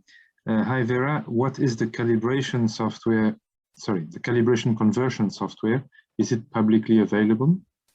Yes, I just shared the link. So if you are, so you're talking about FCM Pass. So FCM Pass is, yeah, FCM Pass is free for academic use. I've just shared the link in the chat to download. It's also where Josh has his how-to video. So once you've downloaded it, it's the how-to video. If you are not into learning visually or like by video like I am, I like to read. His protocol is also published in Current Protocols of Immunology. Okay. Vanta, please, you can unmute yourself easily if you want to have. Hi guys, hi Vera. Hello. Thank you, George. Just curious, you were talking about the different staining protocols, like an overnight versus a 1 hour at room temperature. Do you know if that changes the biological relevance or quantities or anything of these? Yeah, particles? so I've recently learned with certain types of samples that if you do that overnight and if you use like high enough, because somebody was asking about aggregation, if you used high enough for like I was saying how it was very difficult for me to force things to aggregate. This was one of the cases where I could force things to aggregate, was I cranked the antibody 10 times higher than I would normally use, and I left it overnight, and it literally made it into like little aggregates. And it was I was labeling virus. So virus tends to be very discrete in side scatter. And so I was able to see multiple populations that just got bigger and higher in fluorescence intensity, and my original singlet population disappeared. So, and also with EVs, I think certain EVs overnight may either stick to plastic or aggregate. They disappear. So I don't have kind of quantitative data, like enough to publish, but definitely be careful about that and be cognizant of that when you are optimizing your assay. Yep. Thank you. Antibody That's great. staining, you know, is a bimolecular interaction, and it depends on both concentration and time. So, Yep. you know, for your own system, you have to work out the optimal of those. Obviously, it's nicer to do an hour staining than overnight, but you know, you might have to use higher concentration. So you sort of have to work that out for yourself. And then loss of material to tubes and plates is, you know, that happens in all cases. You know, sometimes it's concentration dependent. So if you have things that are really dilute, you're more likely to see it. Yeah, so you gotta, those are things you gotta validate for your system. Yeah. For You have to do all the boring experiments. Yeah, for us, because a lot of my users are actually virus users, they're interested in phenotyping viruses, and actually the EV is just the extra stuff that they don't care about. Staining overnight will remove part of the EV population to make the virus staining look nicer. So it really depends on what part of that sample you're most interested in. Vera, Yeah, can I follow up with Vanta's question? When you stained overnight, you saw tighter populations, but did you actually see an increase in concentration in your particles? I did not. So that was pretty consistent. And that tends to be the nature of that MLV sample, because it is so concentrated and it is basically, there's very little else in there, at least that I've been able to detect. So I feel like that's kind of a special case scenario. Whereas when I was playing around with, you know, some the Guzo Labs HIV samples, that's completely different matter. So HIV from PBMCs versus HIV from transfection versus all of those things, they all behave differently when you stain overnight and the different populations. So it is quite a mixed bag of stuff depending on your sample that you have. I've never stained EVs overnight. John, I don't know if you've ever stained your platelets overnight. No. I'm not that patient. I'm It's patient, but not, it's a good workflow. So like I just drop stuff in over, like right before I leave, and then I run them the next day. I just have another question for the people who are doing this on a regular basis. I'm a core facility manager too, and I've got some people who are starting to dabble in the small stuff. I've got a lot of people who come and they don't bring the controls. This is their first time. It looks absolutely disastrous, and then they never come again. Can you give some advice as to how long it actually takes to optimize a single person's experiment before you say to them, don't give up on the first try? Like, Who wants to take that one first? Iterative process. I understand that, but it's just very disappointing for me when a person tries it once, it doesn't work first up, and then you never see them again. So I think for me, my personal experience when I started in 2015, it really, I always like to tell people that running viruses is like running EVs on easy mode, because they are very easy to detect when you have a good, clear population. And so sometimes getting your hands on samples from maybe a lab that uses your lab consistently, for you to be able to demonstrate not just on their samples, but like to yourself that your instrument works to a certain extent. And what I do is I show them the data. So I was lucky in sort of the way we started everything. We actually published a lot of this data. And so for me, I refer them to publications that have come out of the core and say, this is possible. It's not to do with the instrument, but you do need to work on these controls X, Y, and Z for this to look good.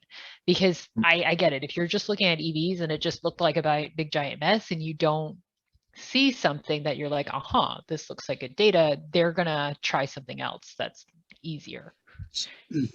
So with my disclosures previously disclosed, I think it is possible with a well-standardized assay, a well-standardized protocol, a well-tuned and calibrated instrument, for a user to get interpretable data the first time, right? So this is sort of the evolution of any sort of assay or technology, from the early pioneers who have to sweat all those details and worry about them, to, eventually standardized protocols and assays, calibrators, standards that allow you to do it without all that exploration. Consider the difference between, the first ELISAs published, however many decades ago, and what you can buy today, right? A kit with standards that you can run and get a result the first time. So I think that's something to aspire to in our field. Because at the end of the day, we all are into the details, but our customers, they just want an answer, right? They're trying to cure whatever disease they are. They don't want to spend a week. They're getting a PhD, John. 2 months. They want their not data. Customers, they're scientists. So they can get on with their science, right? So that's the other another perspective. But see, I'll counter that. I think a part of the scientific evolution is to teach them the intricacies of where their assays can fall apart, and having them actually execute all of these controls as opposed to the floor core manager. They own that data then, and then they own that knowledge. Yeah, no, I don't underestimate the educational value. But as Howard Shapiro once said, when someone brought up the value of making mistakes as a learning tool, let them make new mistakes. So that's fair. I totally agree with you there. But I think in terms of the flow core management, it's a balance between bringing in business and then teaching, and actually maintaining that relationship to have repeat business. Education is so I do a counter. So I work with Asia to do this, and sometimes we'll actually I'll sit down and actually have an hour-long conversation, and I'll reference Vera's videos, your videos, John, to say, go watch this first to appreciate why you need to do the controls. And then lots times I'll do a simple plasma depletion assay. We're just stain plasma, centrifuge it to get the platelets out, and show them, add in detergent, show them what can be done. And that, it's in an afternoon, then that gives me a collaboration for months. We have two more questions, one very, very important one by Caroline and then Adrian. So Caroline is asking, Vera, apologies if you mentioned and I missed it, but does the calibration software take into account differences in refractive index between beads and EV? That's very important. That's a very good catch, and I apologize that I didn't make that more obvious, because that is that's the heart of that software. Is it makes certain assumptions, which is the refractive index of EVs. If you look at the data, and I don't have the graph up right now, there is a range. And so what Josh has done is he's taken the higher range and the lower range of reported RIs for EVs. And actually what's fun about that software, because the RI of viruses and EVs are different, he and I have actually played around with the software, sizing data of the viruses to actually come up with a calculated RI for the viruses, and it actually quite correlates with measurements of virus particles as well. But yes, so that's how it does that calibration. Is it knows we have the RI value for polystyrene and the RI value for silica, and we have the diameter. And that's why it's very important that they're NIST traceable beads, so that we know that the size diameter is very accurate. And it's also very important that they're not fluorescent, because if they are fluorescent, it's going to impact the scattered light that comes through. So yeah, really awesome question. Thank you for asking it. Yeah, and Adrian has another question which I was about to ask myself, actually. Adrian is asking, how well do these sort of calibrations work on the image stream, and are there any special caveats? Yeah, so Joanne Lanigan used to be at UVA, and she had an image stream there. And I think Joanne, myself, and Josh have been together working on this calibration effort. Joanne has definitely run the FCM Past software on her image stream data. I think the biggest challenge with the image stream still is the fact that it has that dynamic trigger, right? It is not just side scatter. It is whatever it's picking up. So I think the data looks good, but I'm still a little bit reticent to say that it's not biased in some way. Because I have run the same sample. So I've sent Joanne, when she was using the image stream, the same sample to run on her instrument, and the data is a little bit different. And we think that it's because of the way it detects the particle. But I think they have now, I think, an improvement, right? Like a high throughput mode or something like that. In our assay, it behaves very well. It's a different animal, the image stream, so there are definitely some details to setting up. And the data analysis workflow is a little more clunky, but it's a very sensitive instrument. And yeah, they have a new high gain mode combined with, maxing out the laser power. I think we're very near single molecule detection on the image stream. And so it comes back to doing the right controls, doing the right calibration and standards. And if you do that, then you can start comparing this or any other new highly sensitive platform to our existing ones, like the nice graph that Vera showed. If we do our calibrations, we should be able to directly compare data from one of these instruments we've been talking about. But, I think in the next couple of years, we're going to be seeing new instruments that are even more sensitive. And, calibration is the only way we're going to be able to compare the data across those. But that's also like a really great point, because you never want your data to be dated, right? You want it to be relevant even 10 years after the fact. So how do you maintain that relevance? It's by standardization. So yes, we admit that we're only detecting the tip of the iceberg now, but when we have better instruments, we will detect more. But what you're detecting now should still be relevant. And how does that stay relevant is when you're reporting in standard units, so that 10 years later, you're looking at it and you're like, okay, well, we were looking at maybe 50 MESF. That was our limit of detection. Now we can go down to single molecule. And those biological observations that you made 10 years ago are still relevant because you had all the proper controls and you had the proper standardization. Very good. Yeah, and Sharon was adding that, they have used the high gain mode indeed. Well, thank you very much, John. Thank you very much, Vera, for very exciting and very practical aspects of cytometry for EV. And if I may share my screen for one last time. Thank you for your participation with all your questions and comments. And we hope to see you again at 4 o'clock Sydney time, where we'll have exciting presentations as well, other aspects of EVs. And it's a pity we can't meet at lunch now all together, but the silver lining is that there will be no queue for getting the lunch. So hope to see you all at 4 o'clock for the second part of this workshop.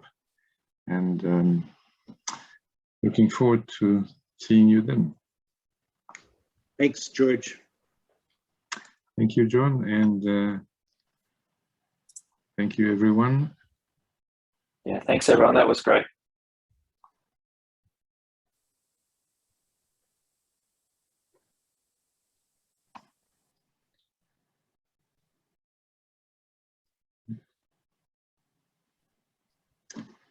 Bye, Vera.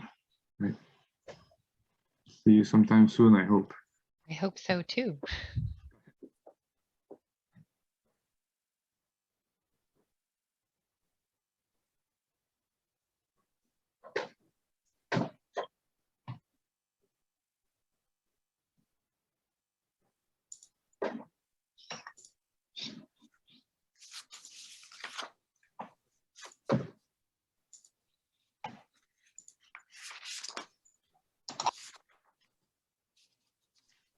Good afternoon.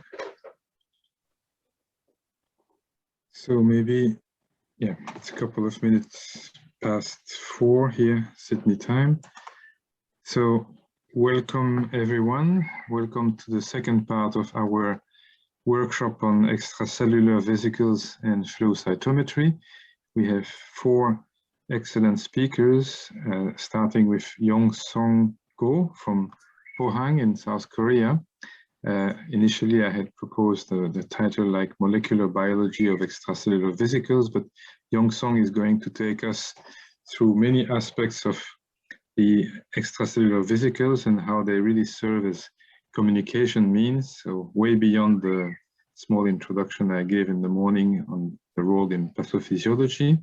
Then we will have Jian Tan from the Faculty of Medicine and Health here in Sydney, who will talk about the EVs found in the gut microbiota and how limited we are at the moment to study these vesicles. Then we'll have Peter Ley from the School of Chemistry, from the Faculty of Science here, who will talk about the new phosphophores that he has developed to study EVs. And then we will have Dong-Sik Choi from Cheonan, also in Korea, who will talk about cancer cell-derived EVs and notably the use of nano-FCM. So without further ado, in order not to delay it, I'll stop sharing and I'll invite Yong-Song to give us his presentation. Thank you, Yong-Song. Thank you for joining on a Sunday afternoon. Yeah, that's it. Did you see my slide? Excellent. Yeah, everything is perfect. Yeah. Okay. Hello everybody. My name is Yong-Song Go from Postec South Korea. Before my presentation, I appreciate Dr. George Grau invite me this wonderful meeting. I have the several conflicts of interest as follows. In this presentation, I briefly introduced the overall summary of our exosome research and then EBpedia and nanocosmos. Then introduce about the microbiome exosome and microbiome exosome-based therapeutics. During the following several slides, I briefly introduce overall summary of our exosome research, including the terminology issues. As you know that the communication between cells and environment is an essential process in living organism. In addition to the soluble intercellular communicator, actively growing cells continuously shed membrane vesicle into extracellular milieu. The secretion of the exosomes and exosome-mediated communications are evolutionary conserved phenomena. Even though the extracellular vesicles are official nomenclature approved by the International Society called ICEL, there are too many names has been used for the extracellular vesicle. However, in this presentation, I use the exosome to represent all types of the extracellular vesicles. During the last 21 years, our group has focused on the exosome research, especially derived from the host mammalian cell and pathogen and environment, such as the gram-negative and gram-positive bacteria. Firstly, we have interest in the field of the systems biology, such as the multi-omics study of the exosome, then the construction of the database we call the EBpedia. We have also interest in the pathophysiological function of the host-derived exosomes and the exosomes derived from the pathogen and environment. Also, we have interest in the biogenesis of the exosome. Finally, very recent years, our group have focused on our research in the field of the vaccine delivery and the drug delivery system using the novel technology of the exosome mimetics. During the following several slides, I'll briefly introduce our EBpedia database.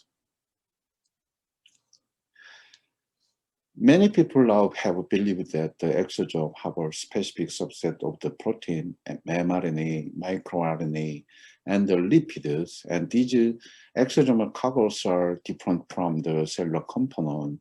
We believe that there is some specific sorting mechanism of the exosomal cargos. However, our group have just wondered that what is the relationship between these vascular cargoes with those of the originating cells? What is the common vascular cargoes and what are the cell type specific vascular cargoes? In addition, we have the interest, what is the interrelationship between the vascular cargoes? To answer this kind of question, we constructed the EBpedia database. EBpedia is an integrated database, high throughput database for the systemic analysis of the prokaryote and eukaryote extracellular vascular exosomes. This slide shows that the overall structure of the EBpedia, and it looks very, very complex. But to the users, is very, very user-friendly database. Our EBpedia database is cross-linked with the website of the International Society of the Extracellular Vesicles and Journal of Extracellular Vesicles. This publication trend based on the EBpedia show that the exosome research field is very emerging, rapidly growing emerging field. Our EBpedia database have more than 8,000 members and with about 40 million access from the 89 countries. By constructing the international consortium of the EBpedia, we published the EBpedia to years 2015. By constructing and analyze the exosomal cargo protein, we found that there are many common vascular cargoes which should be involved in the cargo sorting and biogenesis of the exosome. And also we found that several different cell type specific vascular cargoes should be involved in the pathophysiological function and are good rich source of the biomarkers. But we just wondered that what is the interrelationship between the vascular cargo. To answer this question, we construct the protein-protein interaction network of the exosomes. This protein-protein interaction network of the exosome show that the exosomal cargo proteins are physically interact with each other. Then exosomes derived from some part of the cells, but not simply the miniature of the cell. So some people said that the exosomes are miniature of the cell, but I want to stress that exosome is not just the physical miniature of the exosome, some part of the components derived from the cells. We first found that the co-sorting of the physically interacted tetraspanning web proteins are sorted into the exosome. When you look at this slide, so the tetraspanning web proteins are well physically interact with each other. Then we found that the exosome are some functional modules are derived from some part of the plasma membrane. The other kind of the exosomal functional modules derived from the cytoplasm and lysosome, mitochondrial nucleus, something like that. When you look more detail of the functional modules of the exosome, we found that the proteins with the similar functions are connected to each other, forming the functional modules, such as the junctional protein, actin cytoskeleton, His-shock proteins, and the intercellular signaling functional modules. And in addition, we found that a number of proteins frequently studying the vascular biogenesis, such as the actin skeleton and the ARF system. Based on this kind of observation, we also found that the SAC kinase system should be involved in the exosome biogenesis. Based on this kind of our observation, we experimentally showed that the SAC kinase signaling is essential for the exosome biogenesis. So our observation suggesting that the exosomes are nanocosmos means that the nano-sized extracellular organelle that play diverse pathophysiological roles in intercellular communication, but not the cellular dust. During the following several slides, I'll briefly introduce our microbiome exosome research. Our group have focused on the gram-negative and gram-positive bacterial exosomes since year 2004. This publication, Trend of the Microbiome Exosome Field, showed that the also rapidly growing as mammalian exosome field.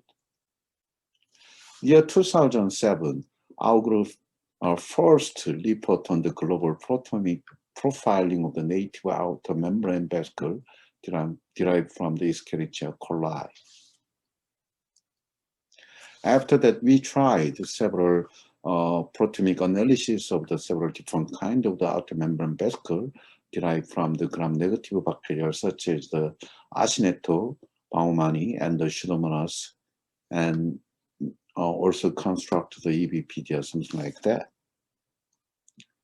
Based on our observation, we realized that the gram-negative bacterial exosomes are involved in the several different kinds of the pathophysiological function, such as the bacterial survival and nutrient sensing.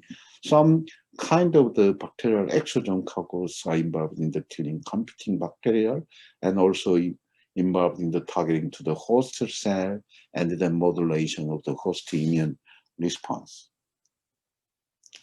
Based on this kind of the observation, we show that the several different kind of the gram-negative bacterial exosomes are involved in the development of the immune dysfunction to allergens in the airway, unregulated the expression of the endocellular cell adhesion molecule, also involved in the protect the progression of the dextran sulfate sodium-induced colitis and induced emphysema, also regulates the neutrophil migration by induction of the endocellular cell endocellular IL-8 and modulate the pulmonary inflammation.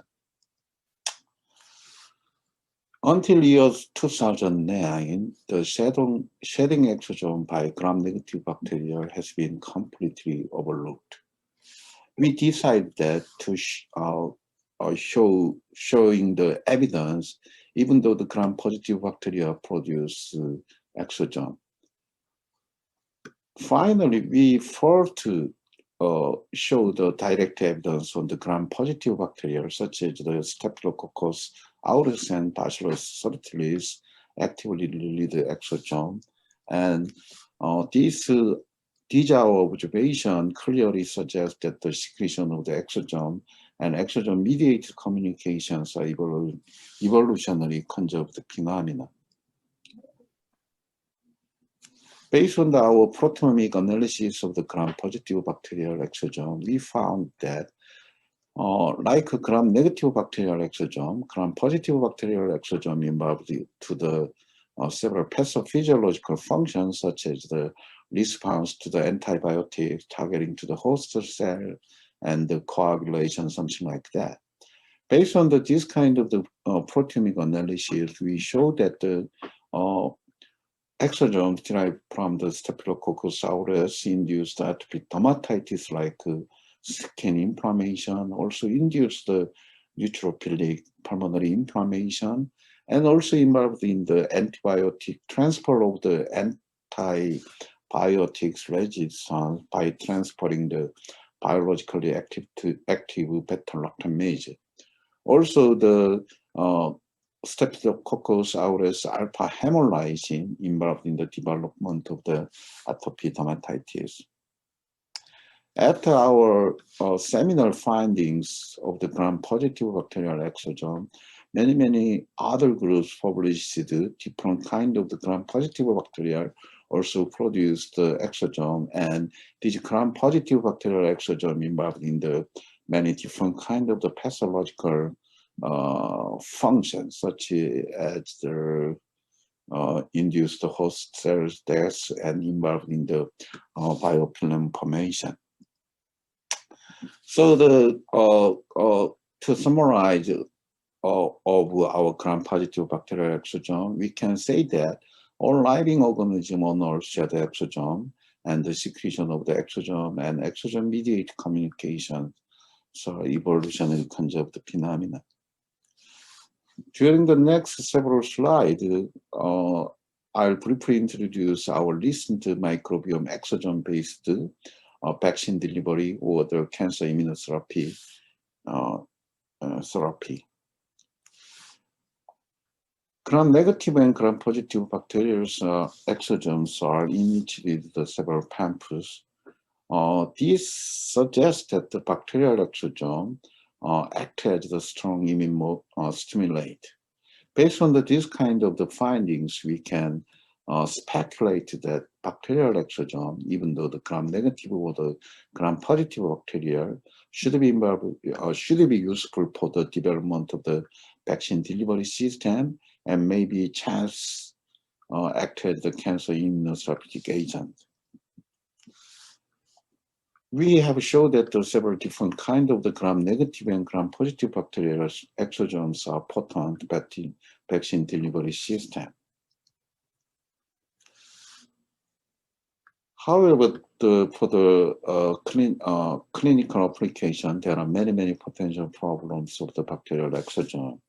First, yield is too low. Second one is that the narrow therapeutic window. To solve these kind of the potential problems, we developed the bacterial exosome mimetic technology as a delivery system for the vaccine or the drug. For example, several years ago, we developed the bacterial protoplast nanovesicles. This slide shows that the overall scheme, how we produce the bacterial protoplast-derived exosome mimetics. As you know, most of the gram-negative bacterial pamphlets are located in the outer membrane of the gram-negative bacteria.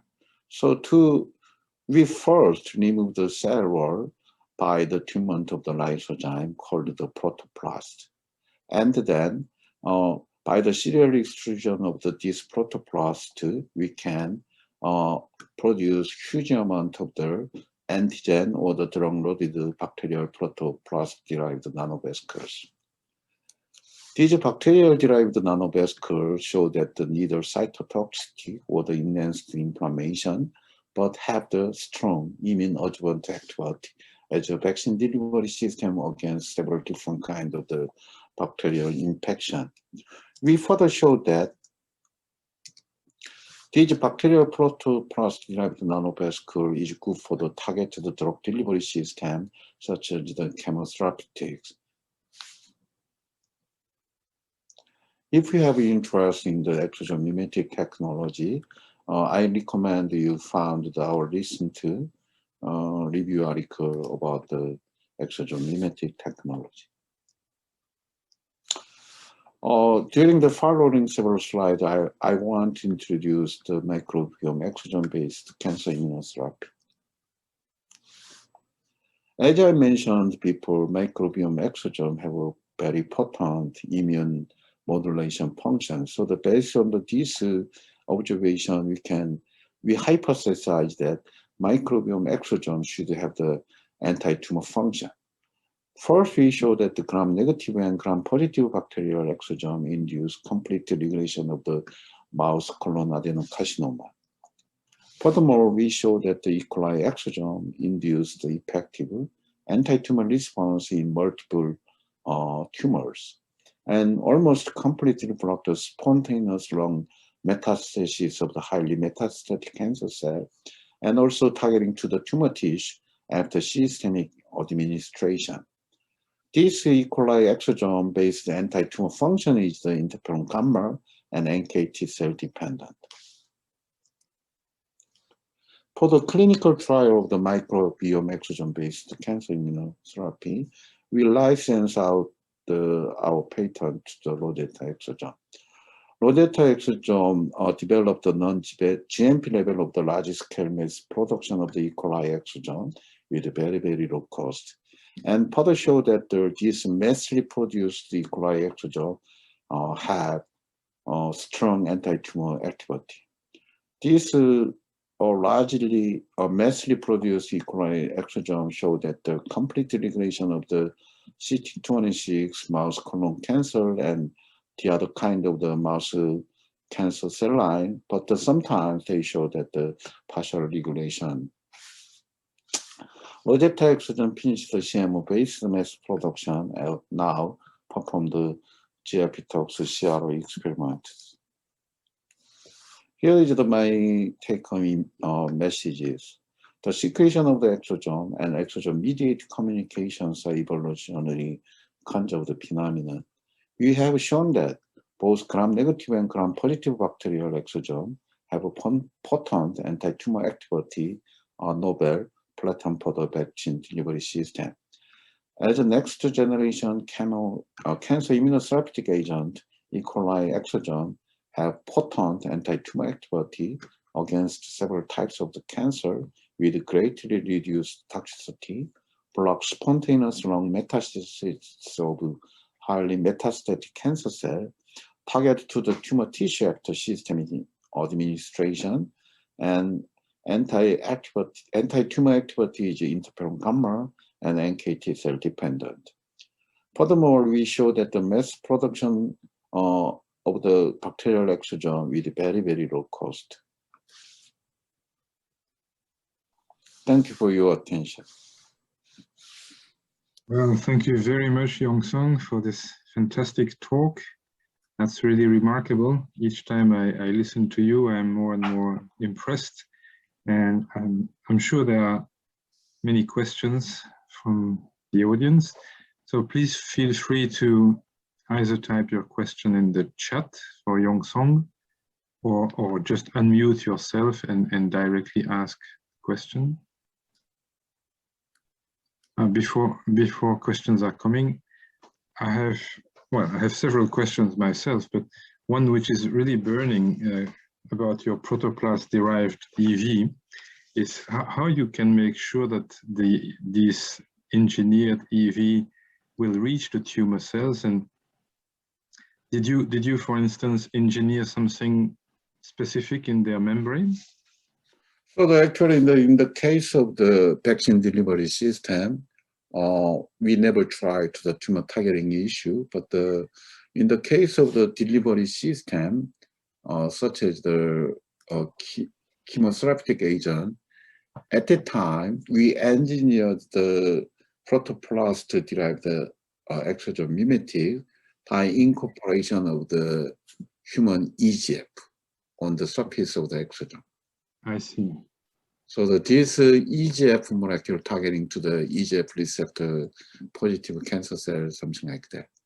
So that means that we can easily engineering of the exosome surface just by the genetic engineering something.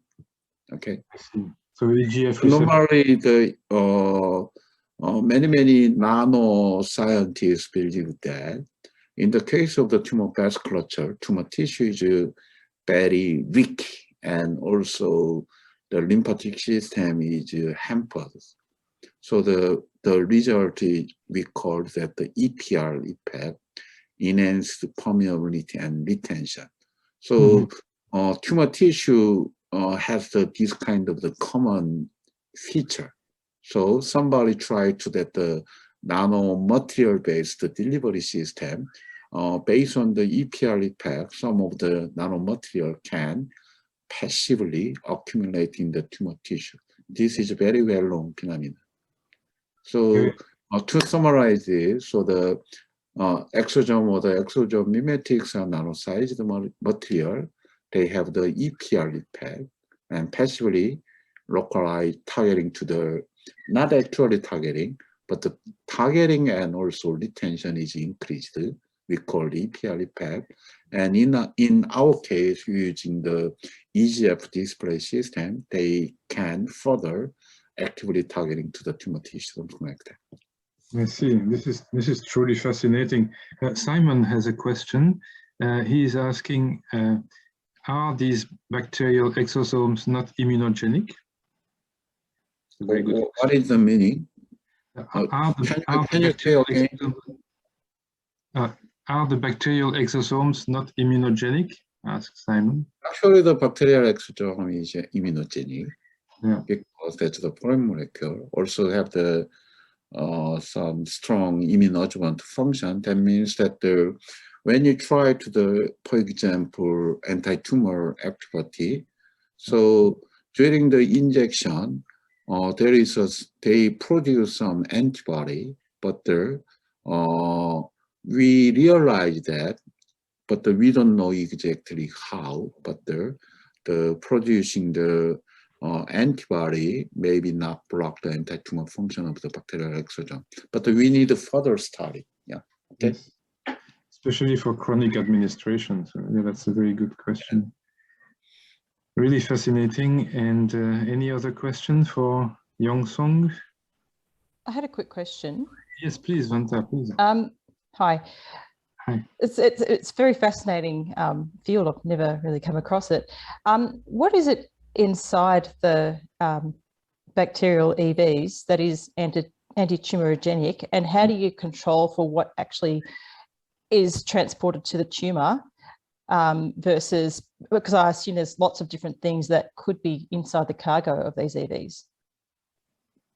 Yeah, so I can follow your point of question. So you just wonder how bacterial exosome accumulates the tumor tissue. That's right. That's first your point of question. It's basically how do we know what the cargo is within them, and how do we know that the correct cargo is in there for the anti-tumor activity? Yeah, so the point is very simple. So I believe that in the case of the exosome, not even the bacterial exosome, even though to the mammalian exosome, somebody believe that want to show that the only single molecule should be involved in the pathophysiological function of the exosome. But I totally disagree on that opinion, because only advantage of the exosome in physiological or the pathological function, they have the several different kind of the molecule. That means that the many different kind of the molecule synergistically act to the target cell. For example, in the case of the bacterial exosome, they have a different kind of the PAMP molecule, like endotoxin or the TLR2 agonist, 12-line agonist, something like that. But in our approach, we first mutate the MSBB gene. This MSBB gene involved in the incorporation of the last 6 acyl chain to the lipopolysaccharide. That means that reducing the TLR4 agonistic activity.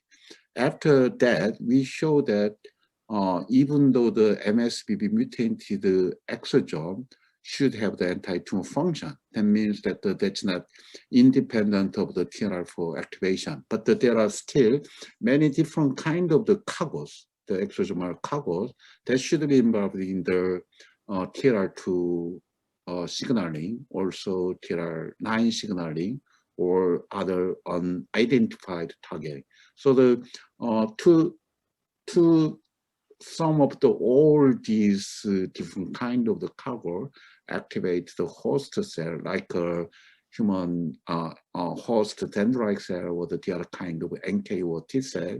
They show that the anti-tumor function. That's my belief. Fantastic. Yeah, thank you very much. Difficult answer. Yes, yes. Well, it's certainly very so my meaning is simple. So not only the single molecule may be not involved in the anti-tumor function or the vaccine delivery system. So the many different kind of the vascular cargos should be involved in the host immune modulation. Yes. One last question quickly from Mario. He says, thank you for your excellent presentation indeed. And in what clinical phase is the use of EV from bacterial origin for cancer therapy? Yeah, so now we've undergoing the GLP tox experiment, and we have a plan for the IND filing in USA, or we also are thinking about in the Australia. So in this term, so I need your support. If you have a plan to clinical trial in Australia, I need George Grau and the other Australian people to support our clinical trial. We definitely will support you, and we have many good contacts among oncologists and various specialists of several types of cancer here. So we will be delighted to do that, Yongsong. Thank you very much for the question. I think we have to move on in the interest of time.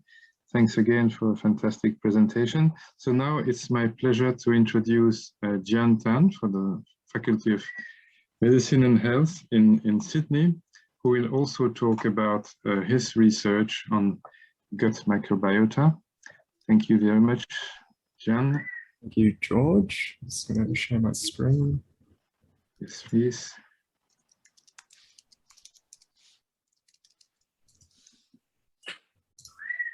All right, can you see? Yes, actually at the moment it's, we only see, that's pretty strange. We don't see the right part of your slide. So are you in presentation mode? Let me try sharing again here. Because the right part of your slide was amputated somehow. What about now? It's still black. Yeah, that's perfect. Go ahead. Yeah. Cool, perfect. Very good. Thank you. All right. Hello, everyone. I'd just like to begin by thanking the organizers for the invitation to speak here today. Today, I'll be discussing the study of bacteria EV, in particular the gut microbiota-derived extracellular vesicles. So I'll provide an overview of the biology of bacteria EV, as well as some of the techniques commonly used for studying these EVs, and highlight some of the challenges and considerations when using these tools to study these EVs.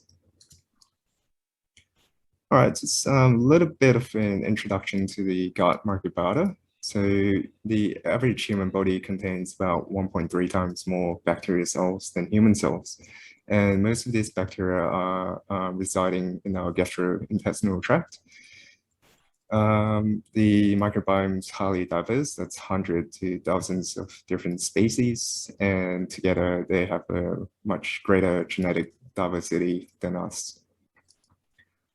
So our microbiome composition can kind of detect or predict disease versus healthy individuals. So we know that patients with various diseases have a distinct microbiome composition. And that has been shown to be used as a predictor whether an individual can respond to treatments such as chemotherapy. So the gut microbiota, they play various functions in our body, such as digestion, vitamin synthesis, including drug metabolism, as well as regulating our metabolism, neurological function, as well as our immune system. So that's increasing evidence that bacteria-derived extracellular vesicles can participate to regulating these processes. So Yongsong has already kind of given a very nice introduction to bacteria EV, but just a reminder, so bacteria EV, much like host EV, they're derived from the blabbing of the plasma membrane. They have a diameter of about 50 to 300 nanometer in size. And based on our own experience, the gut microbiota EV is about 180 nanometers in diameter, at least in mice. So initially it's thought that gram-positive bacteria cannot produce EVs due to the large and thick peptidoglycan layer. So the blabbing of the plasma membrane can occur, but it has been shown now that all bacteria in fact do produce EVs. So in gram-negative bacteria, it's called the outer membrane vesicle because the EVs are formed from the outer plasma membrane, so the blabbing of this layer of membrane. Whereas in gram-positive bacteria, it's called membrane vesicle. So while the mechanisms of how gram-positive bacteria produces EV is not 100%, it is thought that it's due to the disruption of the peptidoglycan layer, and this could perhaps be mediated by proteases.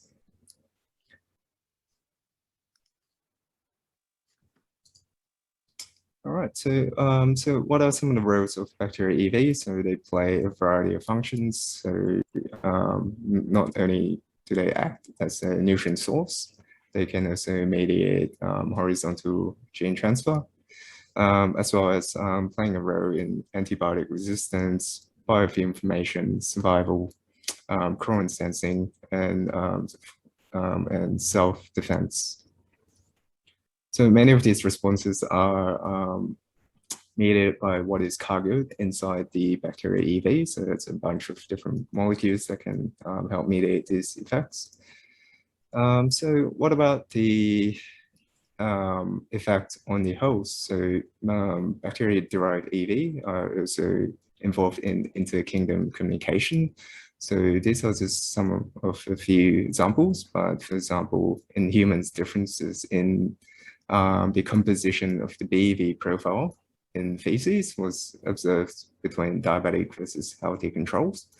And in a follow-up study, they showed that Akkermansia muciniphila, the EV derived from this bacteria, given to mice, can improve high-fat-induced metabolic outcomes. Similarly, human patients with asthma has a distinct blood bacteria EV profile compared to healthy controls.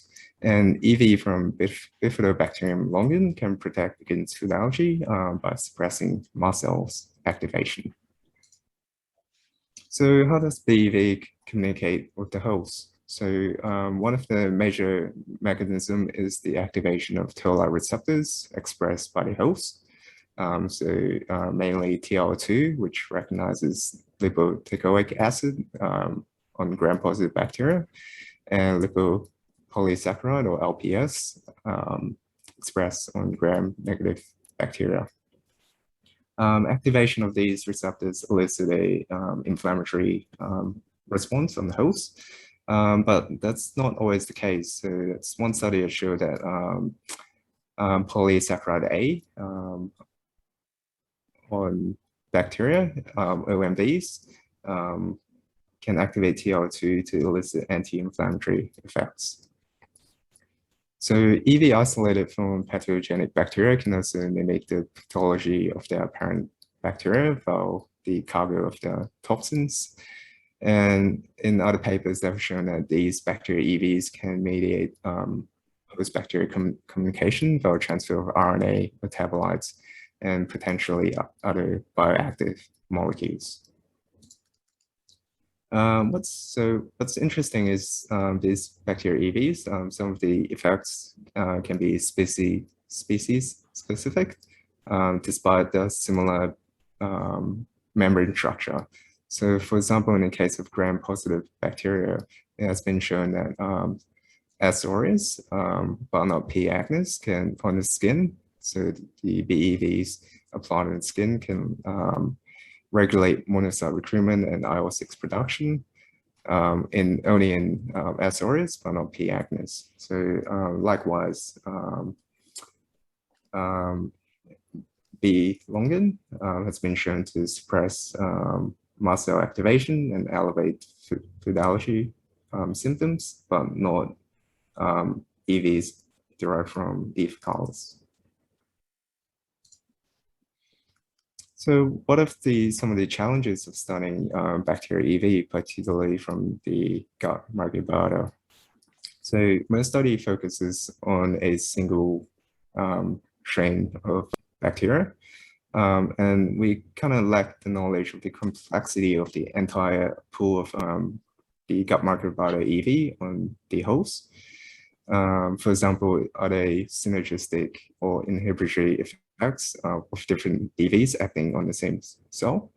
And I guess under physiologic conditions, how do these BEVs mediate their effects on peripheral tissue? So how are they biodistributed can they cross the epithelial barrier, and which bacteria do they originate from? So this is kind of just to provide an overview of these questions. So we know that different tissues have a different heterogeneous pool of bacteria EVs. These can be isolated, their quantity and size distribution quantified, and this can potentially be used as a diagnostic tool. So by comparing healthy versus diseased patient. We also know that these purified EVs, when treated or placed on tissues or cell lines, they can have very specific effects. So the question is, given this heterogeneous pool of EVs, is there one particular EV or a combination of EVs that mediates those effects? And if so, what are the specific mechanisms? And furthermore, which bacteria do these EVs come from? So knowing these questions can kind of maybe help us or present us with therapeutic potentials. So what are some of the considerations when isolating bacteria-derived EV? So especially EVs, bacteria EV isolated from the gut, that's ample contamination from food-derived EV, particularly from plant-based foods. That's also fungi and also host-derived EV that are present in gut. And one of the biggest contamination is also viral particles. They can kind of overlap in size with the bacteria EV. So this isn't just limited to, I guess, bacteria-derived EV, but it's definitely more of a concern for the isolation of bacteria-derived EV. So the gut microbiota can also be quite variable. So there is a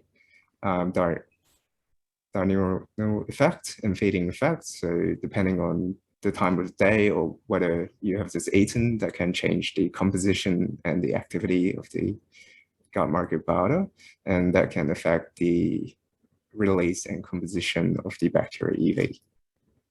The variability can also depend on the collection method. So as it has been shown by various papers that bacteria exposed to stress, such as antibiotics or even oxygen for prolonged period of time, can change the composition of the EV and the cargo that they hold. And then the challenge is isolating these bacteria EVs outside of the gut. So they can be quite low in abundance, and especially in distal tissues such as the lungs, or even in the blood. And there's a lot of potential, I guess, contamination issues when isolating BEVs from there. So the typical workflow for the isolation of EVs is quite similar to host-derived EV. So it begins from the collection of supernatant from a liquid culture of bacteria, but it can also start from a fecal sample. So in that case, the fecal sample is first homogenized in a filtered buffered solution, such as PBS, and then low-speed centrifuge to remove larger debris. Afterwards, the supernatant is collected and it's filtered through a filtered membrane. So from our experience, 0.45 micron filter isn't sufficient to filter out all the bacteria. So in some cases, after filtration, we can still have viable bacteria growing. So 0.22 micron filters might be more appropriate. So after filtration, we should usually just isolate by ultracentrifugation, which is usually 100 to 200,000 Gs for 60 to 120 minutes. So the issue with this, I guess, this method is this issue of contamination. So viral particles, EV can aggregate There's also the pull down of debris, and potentially there is damage to EV structure. So I won't go through this in too much detail, but as these methods are commonly employed for the isolation of host-derived EV2, but the use of, for example, density gradient centrifugation can kind of elevate some of the contamination and purity issues. And this can be combined with other methods such as size exclusion chromatography. Other methods such as affinity isolation are not appropriate for bacteria EV because there might be issues in terms of having a reliable antibody targets to EVs, bacteria EVs in general. So as a side note, isolated purified bacteria EV, they've been shown to be quite stable. They are negatively charged and they contain positively charged ions inside the vesicles. And this helps stabilize them. So they've been shown to be quite versatile across a range of temperatures, as well as remaining stable after multiple freeze-thaw cycles. This stability also seems to apply to their cargo content. So in this study, they looked at the enzyme PTE as free PTE or PTE encapsulated inside a bacteria membrane vesicle.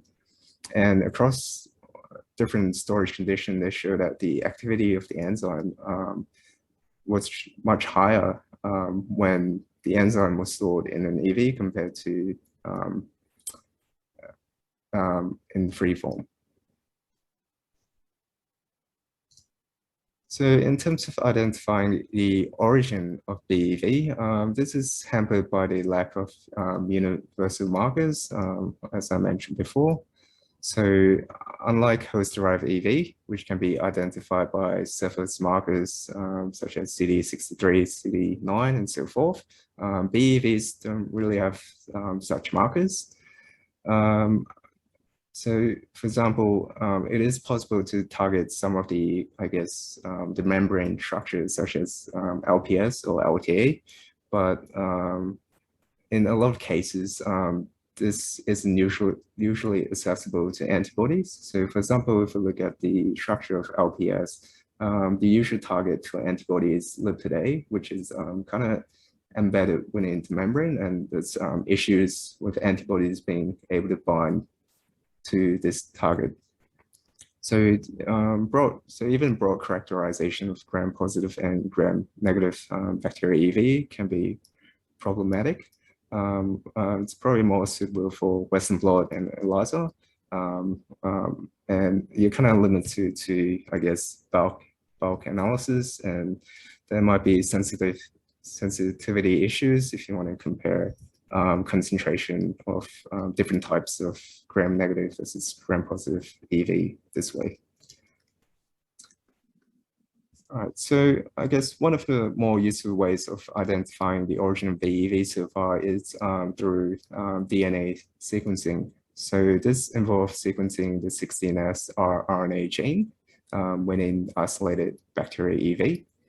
So this has helped reveal the contribution of, I guess, different species of bacteria in the gut that contributes to BEV pool in peripheral tissues, such as in the blood. So what's interesting as shown by this study is that the gut marker by the composition, so the different types of bacteria in the feces, as well as the EV. So this is in the blood, if I recall correctly, does not correlate at all. So this suggests that not all bacteria necessarily produce EV, but it could be due to a number of reasons as well. So currently, we're not sure if all EV can package 16S DNA. And copy number differences within EV may misrepresent results, as well as currently there's no workflow for single EV sequencing analysis. So these questions cannot be, I guess, answered right now. So in terms of quantifying the size, distribution, and numbers of bacteria-derived EV, the most common technique would be the by nanoparticle tracking analysis. So this is based on Brownian motion as well as the light scattering of the particles. It can determine particle diameter down to around 50 nanometers, but it is less reliable at the smaller scales because smaller particles, such as those from bacteria EV, they don't scatter light as well. And the issue is NTA, it's not able to distinguish non-vesicular aggregates from actual EVs. So there are newer iteration of NTA analysis, such as the ZV machine, which helps improve the resolution and the analysis. So I think the ZV can go down to as low as 10 nanometers in terms of reliable EV detection.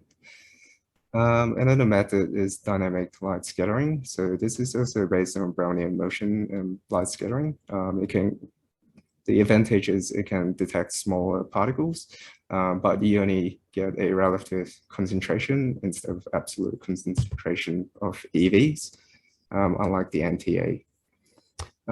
So there's a lot of active development in this field to kind of quantify EV in different ways. For example, using capillary electrophoresis, which kind of quantify EV by their conductivity. And the advantage of this is it can distinguish vesicles from macromolecular aggregates, which the NTA cannot. There's also other techniques that's been kind of proposed recently, such as microfluidic impedance cytometry. So this measures the electrical impedance of particles through a liquid flow. This allows reliable single cell analysis and can detect particle as low as 50 nanometers. So in terms of quantification of bacteria EV by flow cytometry, there has been a lot of excellent talk about earlier today about the quality controls needed. This is especially true for bacteria-derived EV because they're usually much smaller. So buffers and shift fluid can be a potential source of noise and contamination. And fluorescent staining of the EVs as well as detergent control is necessary. It is also very hard to quantify bacteria EV diameter by flow cytometry. So in terms of, I guess, to control the light scattering properties of bacteria EV, which is a membrane structure, is quite different to control beads. Furthermore, if when bound to antibodies, the parent sizes of these particles can also change. So what has been shown now is that synthetic lipid vesicles are a good alternative as control particles to determine sizes. Furthermore, one of the advantages, I guess, of using flow to quantify bacteria EV is that you are able to kind of exclude host-derived EV through targeting fluorescent targeting using antibodies against CD63, CD9, etc. And there are emerging, I guess, cytometers with supposed increased resolution to detect smaller particles, such as the Cytoflex, which uses a violet-based side scatter detector. I guess finally, how do we study the biodistribution of bacteria EV? So in certain bacteria, such as B. agratus, the bacteria EV produced has been shown to selectively interact with the same genus. So as you can see here, these EVs seem to associate with membranes of the same genus. And this was shown to be a receptor surface ligand mediated process. So at the moment, it's not known how BEV target specific host cells, and whether this response is, I guess, through a specific receptor. Tail-like receptor has been, I guess, proposed as one mechanism, but at the moment, it's not sure if bacteria-derived EV can kind of, I guess, distribute to specific cells based on a receptor mechanism. So the typical workflow for the study of biodistribution of bacteria-derived EV involves the isolation of EV, then staining with fluorescent dye, then administration and tracking.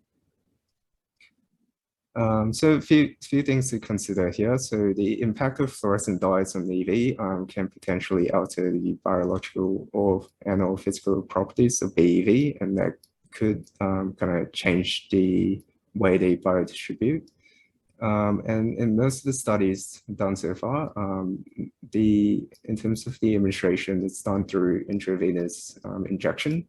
So this isn't the most physiological, I guess, route of administration. And there are limited studies using kind of oral administration, but even then, oral administration, the EV still has to go through its stomach, interact with the changes in pH and digestive enzymes.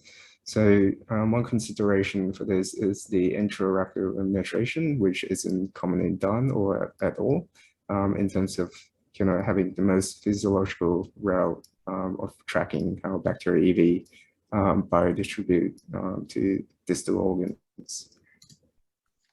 So in terms of consideration for the type of dye used, the most commonly used dyes are kind of your organic fluorescent dyes, so your DIR, DID, and PKH dyes. People also use, I guess, water-soluble dyes such as CFDA. But one issue with the more commonly used lipophilic dyes is that they tend to aggregate. So it has been shown that strong aggregation of bacteria EV occurs after staining with DIO and DIL plus PKH dyes, and this was shown by dynamic light scattering. And not just the aggregation of EVs of staining. These dyes has been shown to kind of self-aggregate too, and they can kind of mimic, after aggregation, they can mimic the size of bacteria EV. So controls are, I guess, absolutely necessary, and it might be necessary to characterize BEVs before and after staining. So in some studies, they've shown that using the body P dye conjugates, so the fatty acid body P dyes, they might be better alternatives as they do not aggregate. Another issue is the long half-lives of these dyes. For example, PKH can persist in vivo from anything from 5 days to more than 3 months, and DIR can persist for up to 4 weeks. So the persistence of these dyes may mislead the in vivo distribution of bacteria EV, particularly for longitudinal studies where the dyes do outlast EVs. And finally, intensity in terms of imaging, intensity of particles isn't necessarily reflective of the concentration of or size of the particle present at any site, because that has been shown to be dependent on the complexity of the cell surface composition. So particles of the same size can have different, I guess, labeling intensities, just dependent on their cell surface composition. So one of the most common ways to kind of, I guess, study biodistribution is using the in vivo imaging system, or the IVIS. This allows us to, I guess, track EV in vivo as well as tracking, I guess, EV distribution ex vivo from collected organs and tissues. One of the problems, I guess, with these experiments in general is that, as you can see on the graph here, is that the free dye, they constitute a really, I guess, a large proportion of the signal that's even greater than, you know, an labeled exosome injected animals. So free dyes do contribute quite a bit of background signal, and so washing and all controls are absolutely necessary here. The other issue is the IVIS isn't quite sensitive based on our experience to kind of do in vivo imaging on mice, at least from labeled bacteria EVs that's gone through the oral route. So it might be more appropriate to do ex vivo imaging or confocal imaging of collected tissues after different time points. I guess one of the ways that issue can be elevated is the use of genetic tools. So this paper did it in a quite an elegant way. So they used engineered E. coli expressing the Cre recombinase protein. So this like Cre enzyme can be packaged into EVs, delivered into cells, and upon uptake by cells, the Cre protein can excise the LOXP flank stop cassette. This subsequently leads to or induce the expression of the TD tomato fluorescent reporter protein. So the advantage of this technique is that when they administer the bacteria in mice, they can have single cell specific tracking of which cells uptake the EVs. So here they show that using this technique, bacteria EV can be detected in the spleen, heart, liver, which is most prominent in the liver. So I guess the question is this the same response for E. coli or other bacteria of the gut microbiota? And also what type of cells can uptake these EVs? So using this technique, we could isolate host cells and analyze them by conventional flow cytometry, and potentially identify and correlate markers or gene expression to kind of work out what types of cells are being targeted by bacteria EV of different origins. Just to briefly summarize, I hope you can appreciate that bacteria EV is an integral component of the host bacteria dialogue, and they have been shown to detect disease severity and outcome. This is achieved by the ability to activate host toll-like receptors, and as well as delivering cargoes to host cells.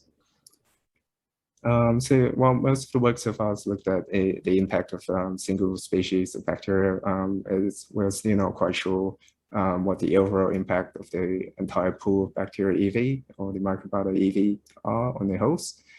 Part of this is associated with the, I guess, the challenge of studying such a heterogeneous pool of EV, as well as the similar structure between them. And the lack of, I guess, distinct markers in differentiating different EVs from different bacteria. I guess as the technology evolves, better understanding of this might lead us to better diagnostic and therapeutic potential. And with that, I'd just like to thank the team here at the University of Sydney, as well as Sydney Cytometry for the support. Thank you.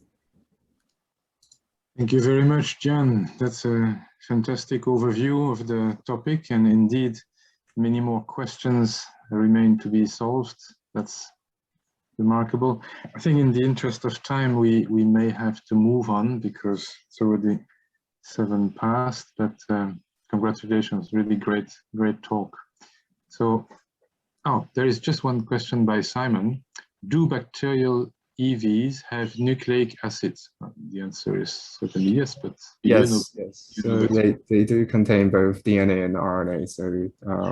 So part of the, I guess, way of identifying the origin of those bacterial EVs is to do sequencing on them. So particularly on the 16S RNA. So they definitely do contain both DNA and RNA. And one very last question by Vanta. Can you use cyber green membrane permeant? Yes, yes, that has been used before. Yes, for sure. Yeah. Okay, thanks again very much. And yeah, we have to move on. And now it's my great pleasure to invite Professor Peter Ley from the Faculty of Science in the University Choi. And I hope we are not cut at 6 p.m. sharp, because we are a little bit over time, but I trust the Zoom connection will remain. Thank you very much, Dong Sik, for joining us and presenting your data with NanoFCM. Thank you. Thanks, Dr. Groh and other organizing committee for inviting me in this conference. Most of this research was conducted in McGill University, Montreal in Canada, supervised by Dr. Jan Slak. Currently, I moved to my country and continue single EV analysis by nanoflow cytometry and imaging. So most of this work is published in ACS Nano paper 2019, and also molecular cellular proteomics in 2018. So today I present the analysis of the extracellular vesicle by the nanoflow cytometry. As you know that the cell release the EV with their different mechanism. Most the well-known pathway is the ectoderm pathway. This vesicle shed from the plasma membrane. The other pathway is the exosome. So this exosome is the endocytic vesicle, and this multivesicular body fused with the plasma membrane, and they release their interluminal vesicle in outer side.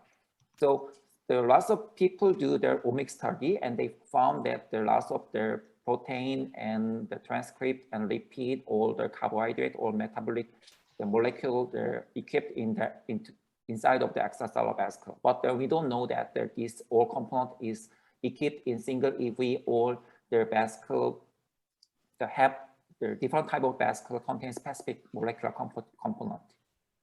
So yeah, but we consider the size of the extracellular vesicle. Cell is very big, and microvesicle size is very small, and exosome is more small.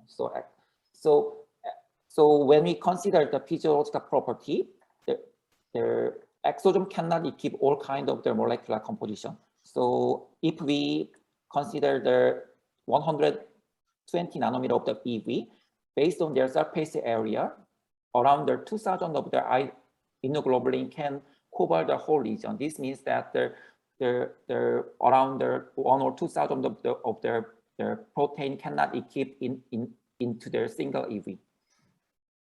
So lots of people apply their single EV imaging. This is a super resolution microscope by the DISTO. This image show that actually they use different kind of their antigen specific antibody. This EV show that the different their molecular surface composition of this kind of the antigen. This means that their EV is very heterogeneous, although they released from the single cell type. Actually, we already know that this kind of the pack, and when we did the electron microscope, we already know that the cell release different size of the EV, and also if we apply the immunoglobulin staining, we can see that for example, the CD63 is the most well-known canonical EV marker protein. The antigen positive EV is only the specific cell population rather than whole population. This means that their cell release different type of their EV with according to the size and molecular composition. So initially, I wish to reveal this the single EV heterogeneity by the flow cytometry. So as you know that the normal canonical the flow cytometry cannot detect the sub-micron size of the extracellular vesicle. So lots of the company apply different kind of the technique to decode their single EV. So in my case, I use the Beckman cytoflex machine. So they use the violet, the short wavelength laser to resolve their sub-micron size of the particle. And they already claim that the violet SSC channel can detect the sub-micron size of the particle depending on the size. So initially I set up their optimal condition of their flow cytometry to detect the sub-micron size of their polystyrene bead. So in this case, I used the 7 different size of the bead. So from the 100 nanometer to 900 nanometer. So I changed the VSSC channel gain intensity. So for example, and in this the slide show that the 3 different kind of the condition. And first is that VSS gain 1, and second is the 100, and third is the 500. So, and in this case, I check that the resolution of the multi-size bead, and also I check the background noise of the PBS. So nanoflow cytometry is very sensitive. So for this reason, it is inevitable to detect the minimal of the noise signal. So, and when I did the VSS gain 1, actually the big size of the bead well resolved, but the small size of the bead is not well resolved. And also I found that the 1000 event per sec in this condition. And when I apply the VSS gain 100, actually I can see that the well resolved the polystyrene bead based on the size, and also the background value also slightly reduced with the 500 event per sec. And also when I apply the high sensitivity with the VSS gain 500, actually the low size of the bead is more well resolved than the gain 100, but the bigger size of the EV, the polystyrene bead is not well resolved. And also the high sensitivity show that very high number of the event background the signal with the 16,000 event per sec. So I conclude that the VSSC 100 value is optimal to resolve the sub-micron size of the polystyrene bead with the very low number of the background signal. So I checked that the dynamic range of the polystyrene bead detection depending on their different kind of the concentration. So this is the background of the PBS. So this background, the value is quite smaller and less than 5% in comparing with the real particle concentration. So and nanoflow cytometry show that some range of their detection, the concentration with the stable, median fluorescent intensity. So finally, I set this condition to detect the real extracellular vesicle. And this condition show that the minimum noise and increased resolution of the sub-micron polystyrene bead depending on the size. And also this setting can detect the polystyrene bead ranged from the 100 nanometer to 1 micrometer size. So this is my final condition. So to detect the EV, I apply the 3 labeling technology. First labeling is that the CFDA chemical. So the CFDA is non-fluorescent the chemical, and this is it's permeable to the vesicle membrane. And after penetrating this chemical, the vesicular esterase convert this chemical to the CFSE, and this CFSE is non-permeable after the covalent modification. And also they show that the green fluorescent signal. And the other the strategy is surface the marker labeling by the antibody or the CD60 GFP, the conjugated cell line. And the other technology is that I apply the DNA labeling chemical, use the picoline. Picolines are similar. Picoline is membrane permeable dye, but this is non-fluorescent. But after penetrating into the vesicular the membrane, they're coupled with, incorporate with the double-strand DNA, and then they show the processing. So I applied these three technologies. Initially, I apply the vesicle labeling, and then I isolate the EV by the ultracentrifuge, but the ultracentrifuge generate lots of the aggregates. So this is not quite detected. They generate lots of the aggregate particle in the flow cytometry. Normally the Western blotting or the other kind of the approach, the ultracentrifuge is quite good approach, but in high sensitivity single EV analysis, the ultracentrifuge is not good. So for this reason, I apply the size exclusion chromatography, and also this size exclusion chromatography can exclude the non-labeled chemical and CFSA antibody or DNA binding dye. So my scheme like this. So I collect the culture media, and then I did the pre-clearing, and then I did the concentration by the 100 KD filter, and then I treat the labeling agents such as the CFSA antibody or other chemical dye, and then I isolate EV by the size exclusion chromatography. So I check that the EV enriched fraction by the NTA. So the EV enriched in fraction from the 7 to 9, and I check that the other protein contamination. Serum albumin is the most the abundant protein in the extracellular space, but this serum albumin eluted in earlier fraction and rate fractions 13 to 18. And also the immunoglobulin is not eluted in EV enriched fraction. However, the EV, as the indicate in nanoparticle tracking analysis, enriched in the fraction 7 to 9, and this is validated by the Western blotting with the CD63 antibody. So from this scheme, I conclude that the EV enriched from in specific fraction, but this fraction don't have the serum abundant protein and immunoglobulin. So I apply this setting to detect EV. I use the Vesicles. First one is the CFSC label dye, and the other is the CD63 GFP conjugate the cell-derived EV. So this EV contain the GFP, the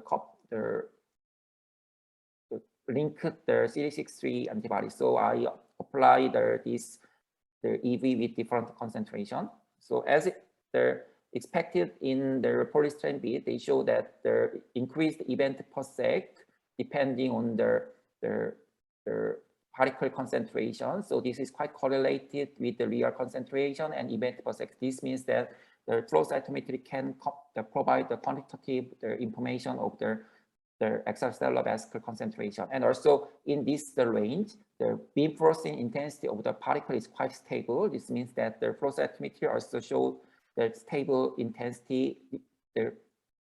This is the quite independent vesicular concentration. But when I inject a very high concentration, the event per sec is not all increased, and also the mean processing. However, the mean processing intensity was increased. This means that the particle is the multiple particle considered as a single event. So the overall intensity is increased. So this is very famous phenomenon as known as the swarm effect. So multiple particle considered as the single event and resulting in increased the processing intensity. So if we detect the accurate concentration and processing intensity, we should adjust the optimal concentration of the particle in the flow cytometry. Yeah, so and flow cytometry is very sensitive because they can detect the single particles. So using the CD60 GFP EV cellular system, I check that the release particle number depending on the time. So I start from the 1 hour, and then I check that until the 24 hour. So actually, this flow cytometry can detect the release particle from the 1 hour. This is quite sensitive, high sensitivity, because if we wish to do the EV quantitation by Western blotting and other ELISA system, we should collect the EV from maybe the 24 hour or 48 hour. But in this case, in flow cytometry can detect the EV in very short time. And also I check that the release particle number depending on the time. So, and then I calculate the release EV number from or single cell. So based on this cell line, and in single cell release around the 39 EV per hour, and also among them in this system, 25 of their Vesicles is CD63 GFP positive EV in this case. So so actually for this reason, we can detect the dynamically changed EV release depending on their multiple conditions. For example, if we treat the EV other chemical inhibitor within the short time, and then we can quantify the released EV by the nanoflow cytometry. And also, I wish to know that this EV can decode the Vesicle cell population. So the lots of research doing the EV research with the differential centrifugation methods. So canonically, the 10K is the microvesicle population, and 100K or 110K is a smaller vesicle or exosomal population. So I isolate this kind of EV with the differential centrifugation G-force. So in 10K EV show that the EGF and integrin protein very high expression, but comparing with the 110K EV.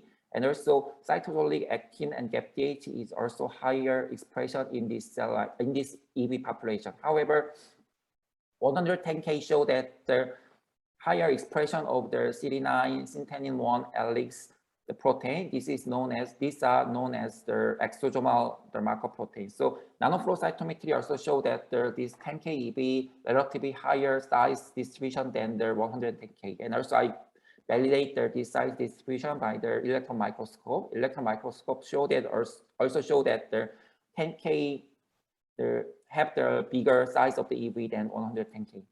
So I applied this to population by the nanoflow cytometry, and also I gated the size distribution based on the follistatin beads. So comparing with the 10K and 110K, the 10K show that the higher VSSH value EV. So higher VSSH, the height means that the bigger size of the EV. So comparing with between the 10K and 110K, 10K show that the bigger size of the EV distribution in this subpopulation. And also I checked that the integrin, the protein distribution between these two EV subpopulations. So in the Western blotting, the integrin alpha 6 is show that the higher expression in 10K EV. So as expected, the 10K EV show the increase of population of the integrin, the alpha 6 and integrin beta 4 comparing with the 110K EV. So this means that the nanoflow cytometry also can be applicable to decode the subpopulation of EV with the different kind of the molecular marker protein. And also I wish to check that the cell type specific EV subpopulation. So I choose the 3 cell line.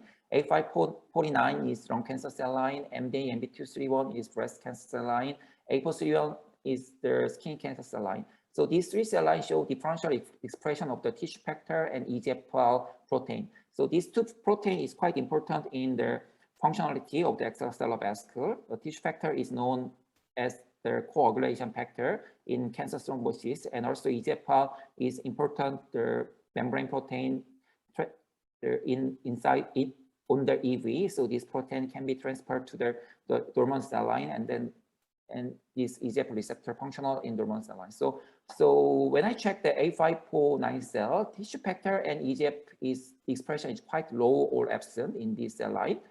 And MD MB231 is show that the tissue factor high expression and EGFR the lower or absent expression, but the A431 cell line show that the very high expression of the tissue factor and EGFR receptor expression. So I confirm that this expression by the Western blotting, and it will show that the A549 cell show that the very lower or relatively absent expression of the EGFR and tissue factor, but the MD MB231 show that the only high expression of the tissue factor, but the A431 cell derived EV show that they're both the marker positive population.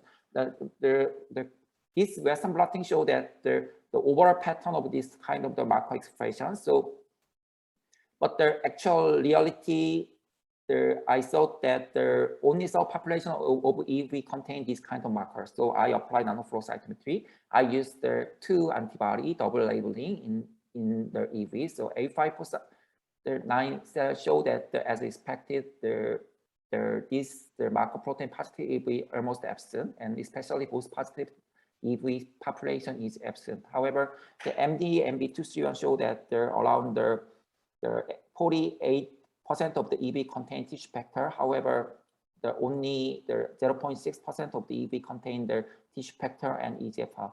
However, the A431 cell-derived EV show that the very high population of the tissue factor positive population, and also they show that among them, the 6.5% of the EV show that they're both marker positive.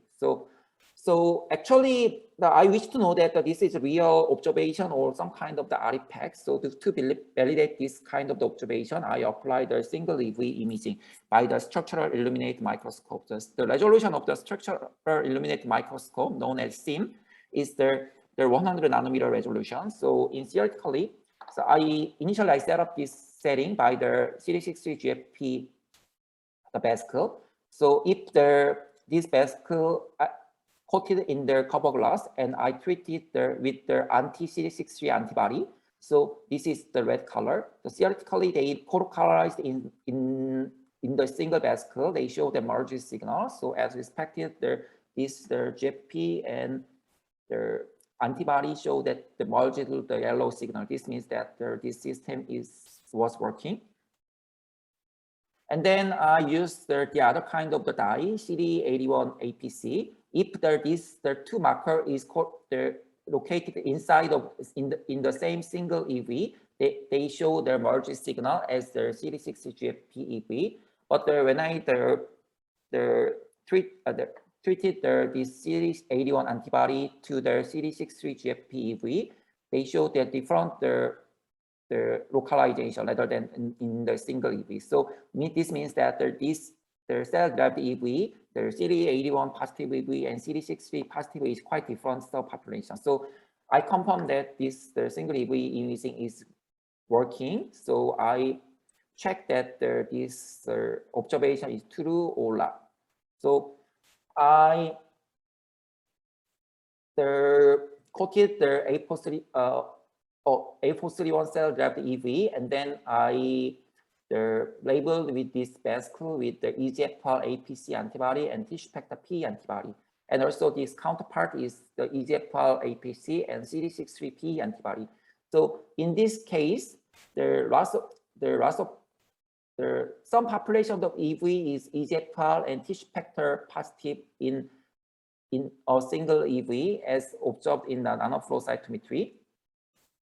However, when I labeled with the EGFR and CD63 together, I cannot see any colocalized EV. This means that the tissue factor and EGFR both positive EV related together. However, EGFR positive EV and CD63 positive EV is quite distinctive population.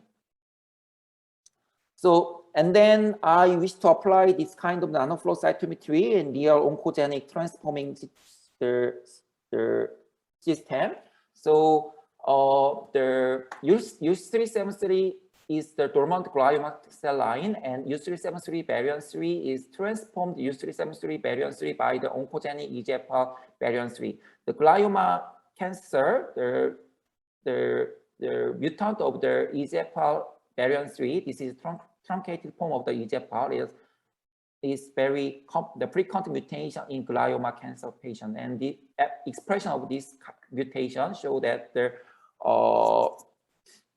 very aggressive phenotype with the invadopodia and increased invasiveness and aggressive proliferation. So this cell line show that the high expression of the EGFR variant 3, and also in mouse, the tumor growth model in skin mouse show that the dormant U373 cell line, they never grow in the skin mouse, but the aggressive variant 3 expressed U373 cells show that the very aggressive growth in mouse model. So our group's previous publication, the claim that the cell line release the oncogene containing the Vesicle, the name with the oncosome, and this the oncosome, the transfer the oncogenic EGFR to the recipient cell, and then they show that they transfer oncogenic the signaling pathway. So as expected, that the variant 3 cell-derived EV show that they increase the EGFR positive population. However, the dormant the U3 cell-derived EV, the very small number of the EV contain the EGFR. This means that the oncogenic transformation induced increase the EGFR, the variant 3 containing EV subpopulation. So, and I wish to know that which kind of the molecule is regulated into the EV, and also that I wish to know that their subpopulation by the nanoflow cytometry.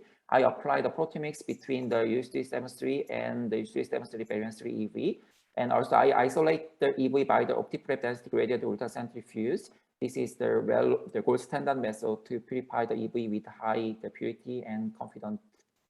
So, and then I did the proteomic analysis, and by the lab-free protein quantitation, I found that around 254 protein is affected by the EGFR receptor variant 3 expression, and I found that the CD44 is highly expressed in variant 3 EV. However, CD82 and syntenine is downregulated in variant 3 EV. So from the proteomics and Western blotting, I choose CD44 and BS1 because this is highly upregulated in the variant 3 EV, and also this is known as the pro-invasive rule, and by the recruitment of the metalloprotease and cellular transformation.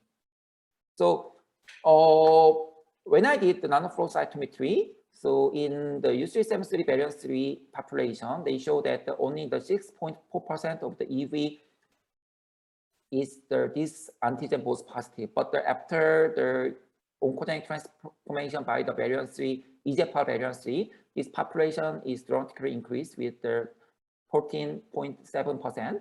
And also, I wish to know that why the subpopulation is changed by the oncogenic transformation. So I did the confocal microscope and with the CD44 and DSC antibody. So the U373 show that the relatively low expression of the BSC protein, and also they not well colocalized on the plasma membrane. But after oncogenic transformation, they show the very high colocalization on the plasma membrane, and also they generate the spike-like shape, known as invertophoria. The subcellular structure is closely related invasive characteristic of the cancer cell.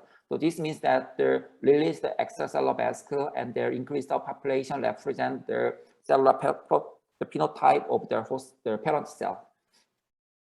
Yeah, so from this study, I discovered that the cell released lots of the different kind of the EV with different kind of the marker proteins. So actual the heterogeneity and complexity of the extracellular vesicle is much greater than the expectation, and also this heterogeneity is affected by the cell type or oncogenic transformation, such as EGFR variant 3. So in the future study, we will consider this kind of the heterogeneity in biological pathway, the functionality of the extracellular vesicle. So the work conducted in the Research Institute of the McGill University Center, supervised by Dr. Jan's lab, and also I collaborate with the University of California with the Dr. Spani Savana, and also currently I moved to my country in Suncheon University, and also I continue my research in my country. Thank you very much. Thank you very much, Dong-Sik. That was a fantastic presentation, very precise and very exciting. Now, do we have any question for Dong-Sik?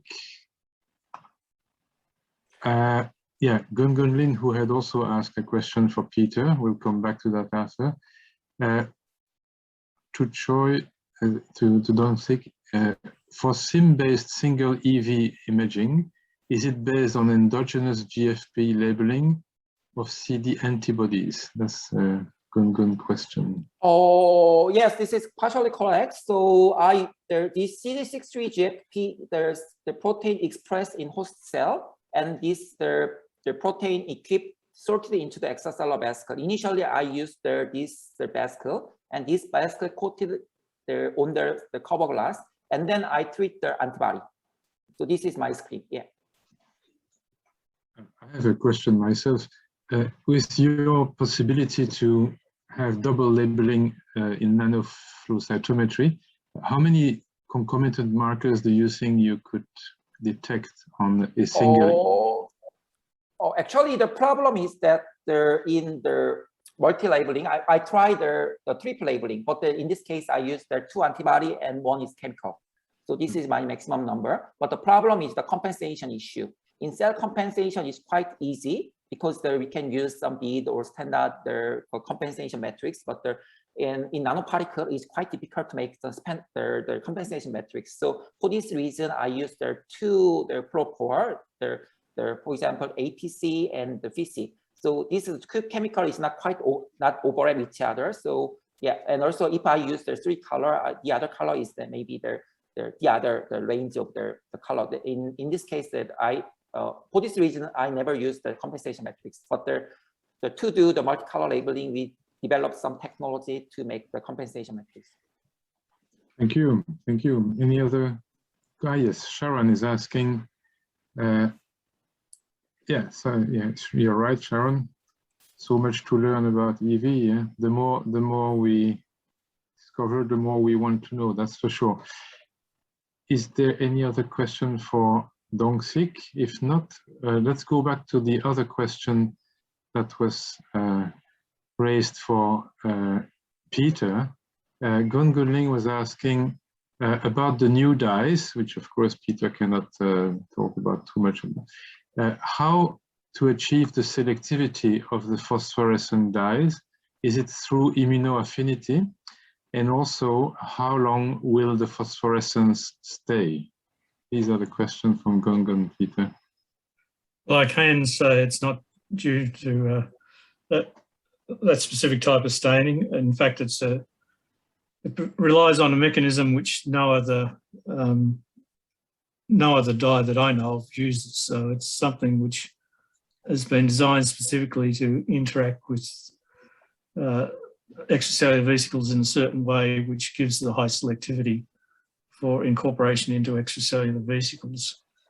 The dye is very stable, and it is not released into the solution. So if you take the dyed extracellular vesicles, you can leave them in solution as long as you like, and there is no dye released. It's only released when the microvesicles interact with the cells and the membrane is broken down and the contents are released. Very good. There was another question for you, Peter, from Vanta. She's asking about CFSE. That reminds me many experiments a few years ago, and she's asking, is CFSE still considered a useful dye for EVs? And she said, I believe that it doesn't aggregate and is membrane permeant. Certainly true. Yeah, I'm not an expert in that particular dye, but I think there are advantages and disadvantages of all of the all the dyes of extracellular vesicles, and I think you really have to go through and look at all of the issues: aggregation, whether the biochemistry is changed by the dye, whether the population is changed by the dye when you treat it, the whole range of things. All I can say is all the evidence we have is that none of those things change with our particular dye. Thank you. Any other question for Dong-Sik or for other speakers, of course? We still could address some of these questions, even though we are a little bit over time, but yeah, perhaps if I could ask a question, George. Please, yeah. It's Simon here from Melbourne. Everyone's talking about doing flow cytometry on the single particles. Has anyone any experience or any advice or anything about capturing these particles on the surfaces of beads and then doing the flow cytometry afterwards?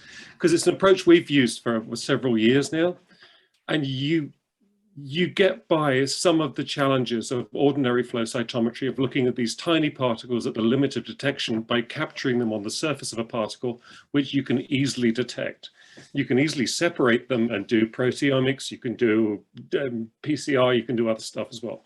So anyone, any experience on that?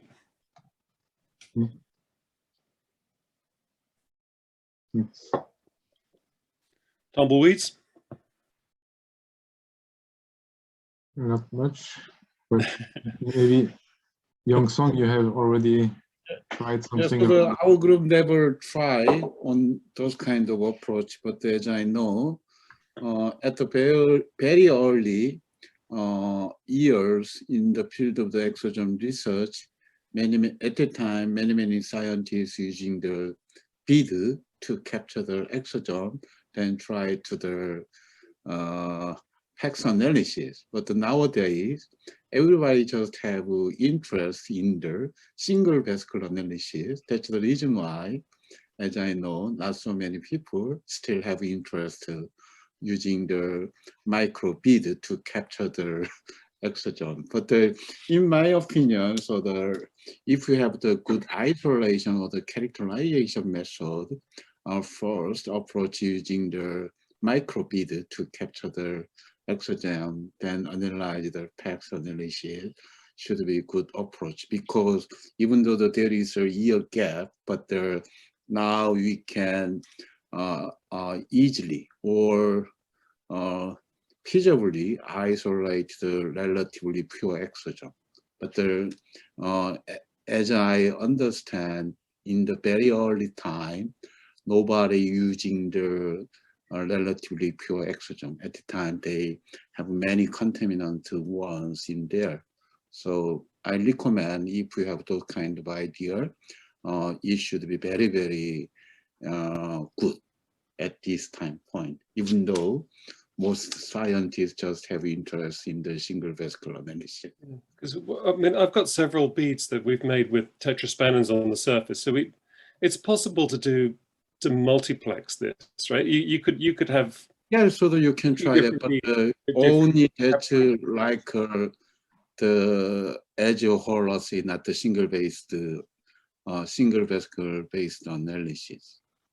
If you can understand those kind of the different, but in my opinion, current technology cannot answer the real relationship between the single vesicle analysis, because you have no idea what is the physical or the chemical limitation of the using the nanopax or the confocal microscope.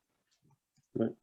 But you must understand that even though using the anti-CD81 antibody, we should understand that what is the affinity constant between the antibody to the exosomal CD81, and also you have no idea that those anti-CD81 antibody capture the exosome, how many CD81 positive exosome. That depends on your experimental schemes. you would capture a subset, but in a way you look at it. That means that maybe you can capture the more CD81 positive vesicle. That's right. Subset when you use scatter to detect exosomes, right? Because the little ones you can't really see, unless, like with John Nolan's idea, you counterstain them with a dye and pull them above the threshold. Yeah. So one of the interesting is that nobody in the world never say that about the affinity constant of the antibody they used. What's the meaning? We have no idea how fast the antibody binds the exosome, how fast it releases from the antibody exosome complex. This means it's very important. So only if we know about the association and dissociation rate constant between the capturing molecule, like an antibody and exosomal cargo, we can answer that. The question, but as I know, nobody say about that our CD81 antibody has this kind of the association rate constant, and also dissociate rate constant? That's very difficult question. Good point. There is another question, question for Peter and then a question for everybody from Vanta. Vanta is asking you, Peter, when will your dyes be available? That's a good question. You know, all the issues of patenting and partners and things like that, it takes some time. But yeah, certainly our intention is that when if the patent situation is secured, that we would certainly make it available for people. Okay, and Vanta is also asking, does anybody have experience or know if the new Cytoflex SRT sorter can detect and sort EVs? Because yeah, that's a question I would also be happy to hear about. But here, well, we don't have any experience with that one, maybe except Adrian Smith, if Adrian is still with us. Adrian may know about that machine, but or Christina, maybe she knows. Adrian doesn't know. I don't have an answer for the question, but I can recommend that you visit the sponsor booth to ask, because we do have the sponsors available for that type of information. So they're there and waiting for you. So tomorrow when we go live with the full event, yeah, I highly recommend going and talking to them. Yeah, they'll be happy to answer that question, that's for sure. Any other question? Thank you, Avril, for that. And of course, from tomorrow onwards, there will be fantastic meeting going on. And if there are no other questions or comments, well, I just would like to thank again our speakers today, this morning and this afternoon, and thank you all for your interesting comments and questions. It was really a great workshop. It was a pleasure to listen to you all, and I hope we'll keep in touch, and I hope we'll meet in real sometime soon. So see you tomorrow at the ACS meeting itself. Thank you, everyone, and all the best, and stay safe.